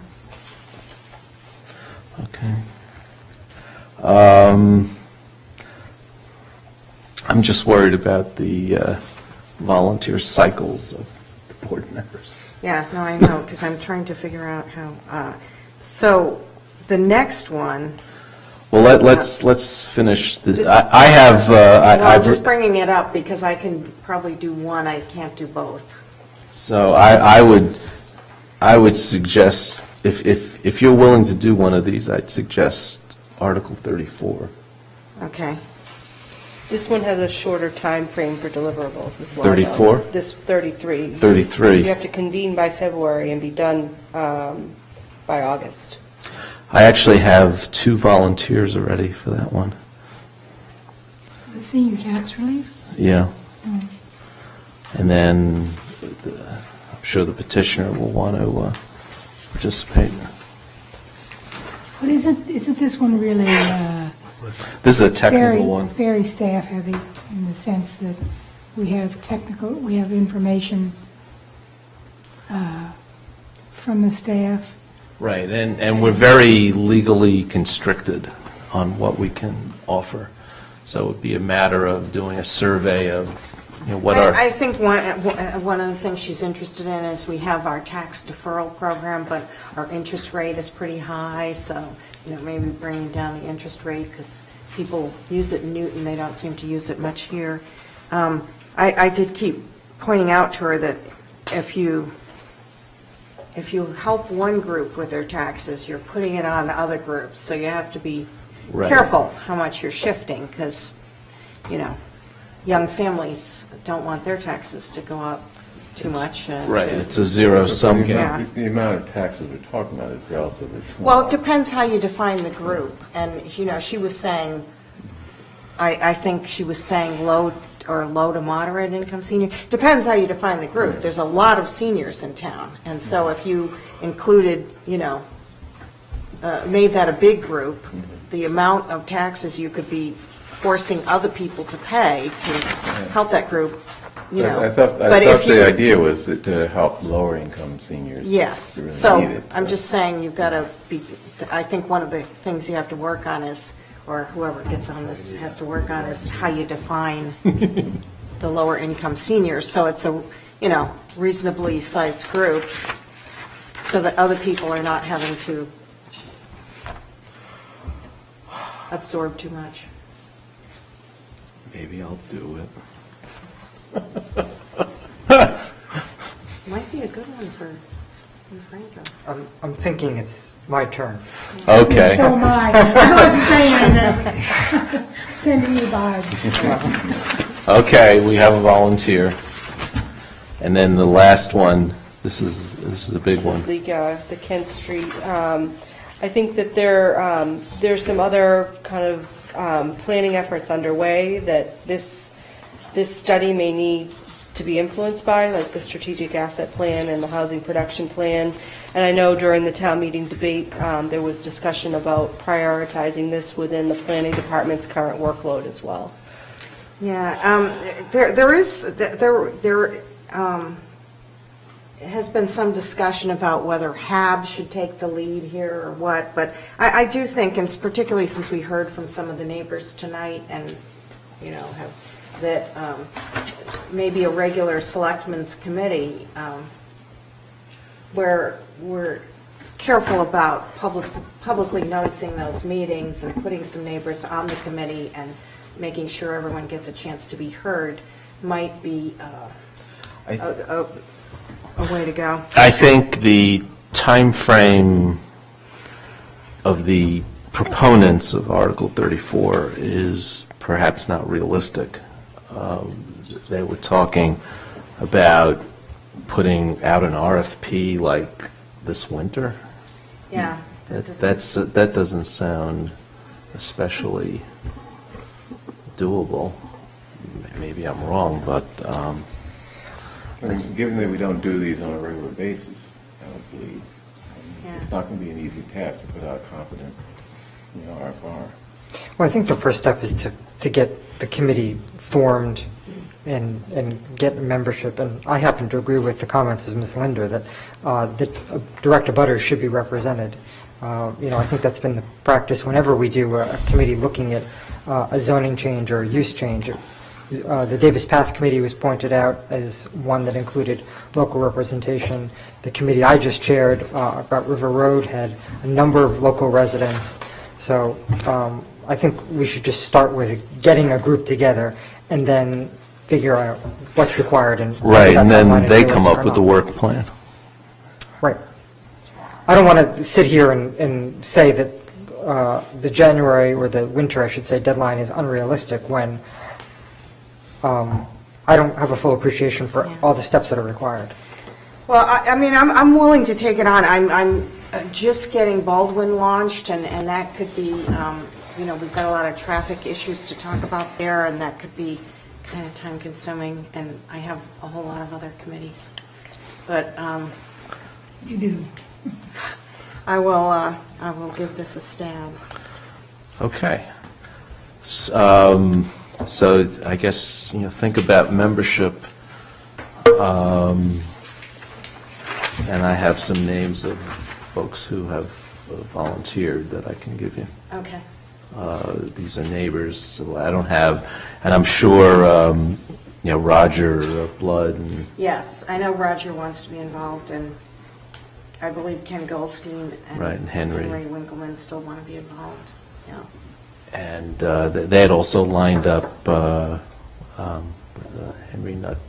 Tom Nutt. Tom Nutt. Well, he's a finance expert.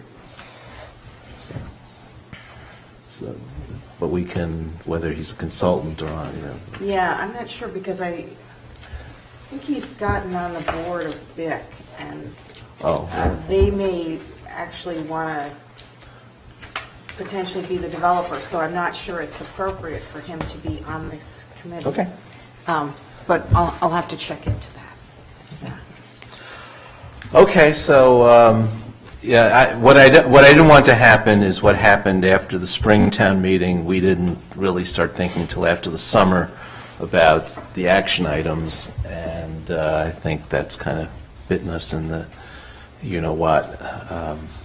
And I think folks really deserve a little quicker setting up of committees than we've done, so I'm glad we're doing it. So I think that concludes our business for tonight. Motion to adjourn? Yeah, motion to adjourn. Yeah.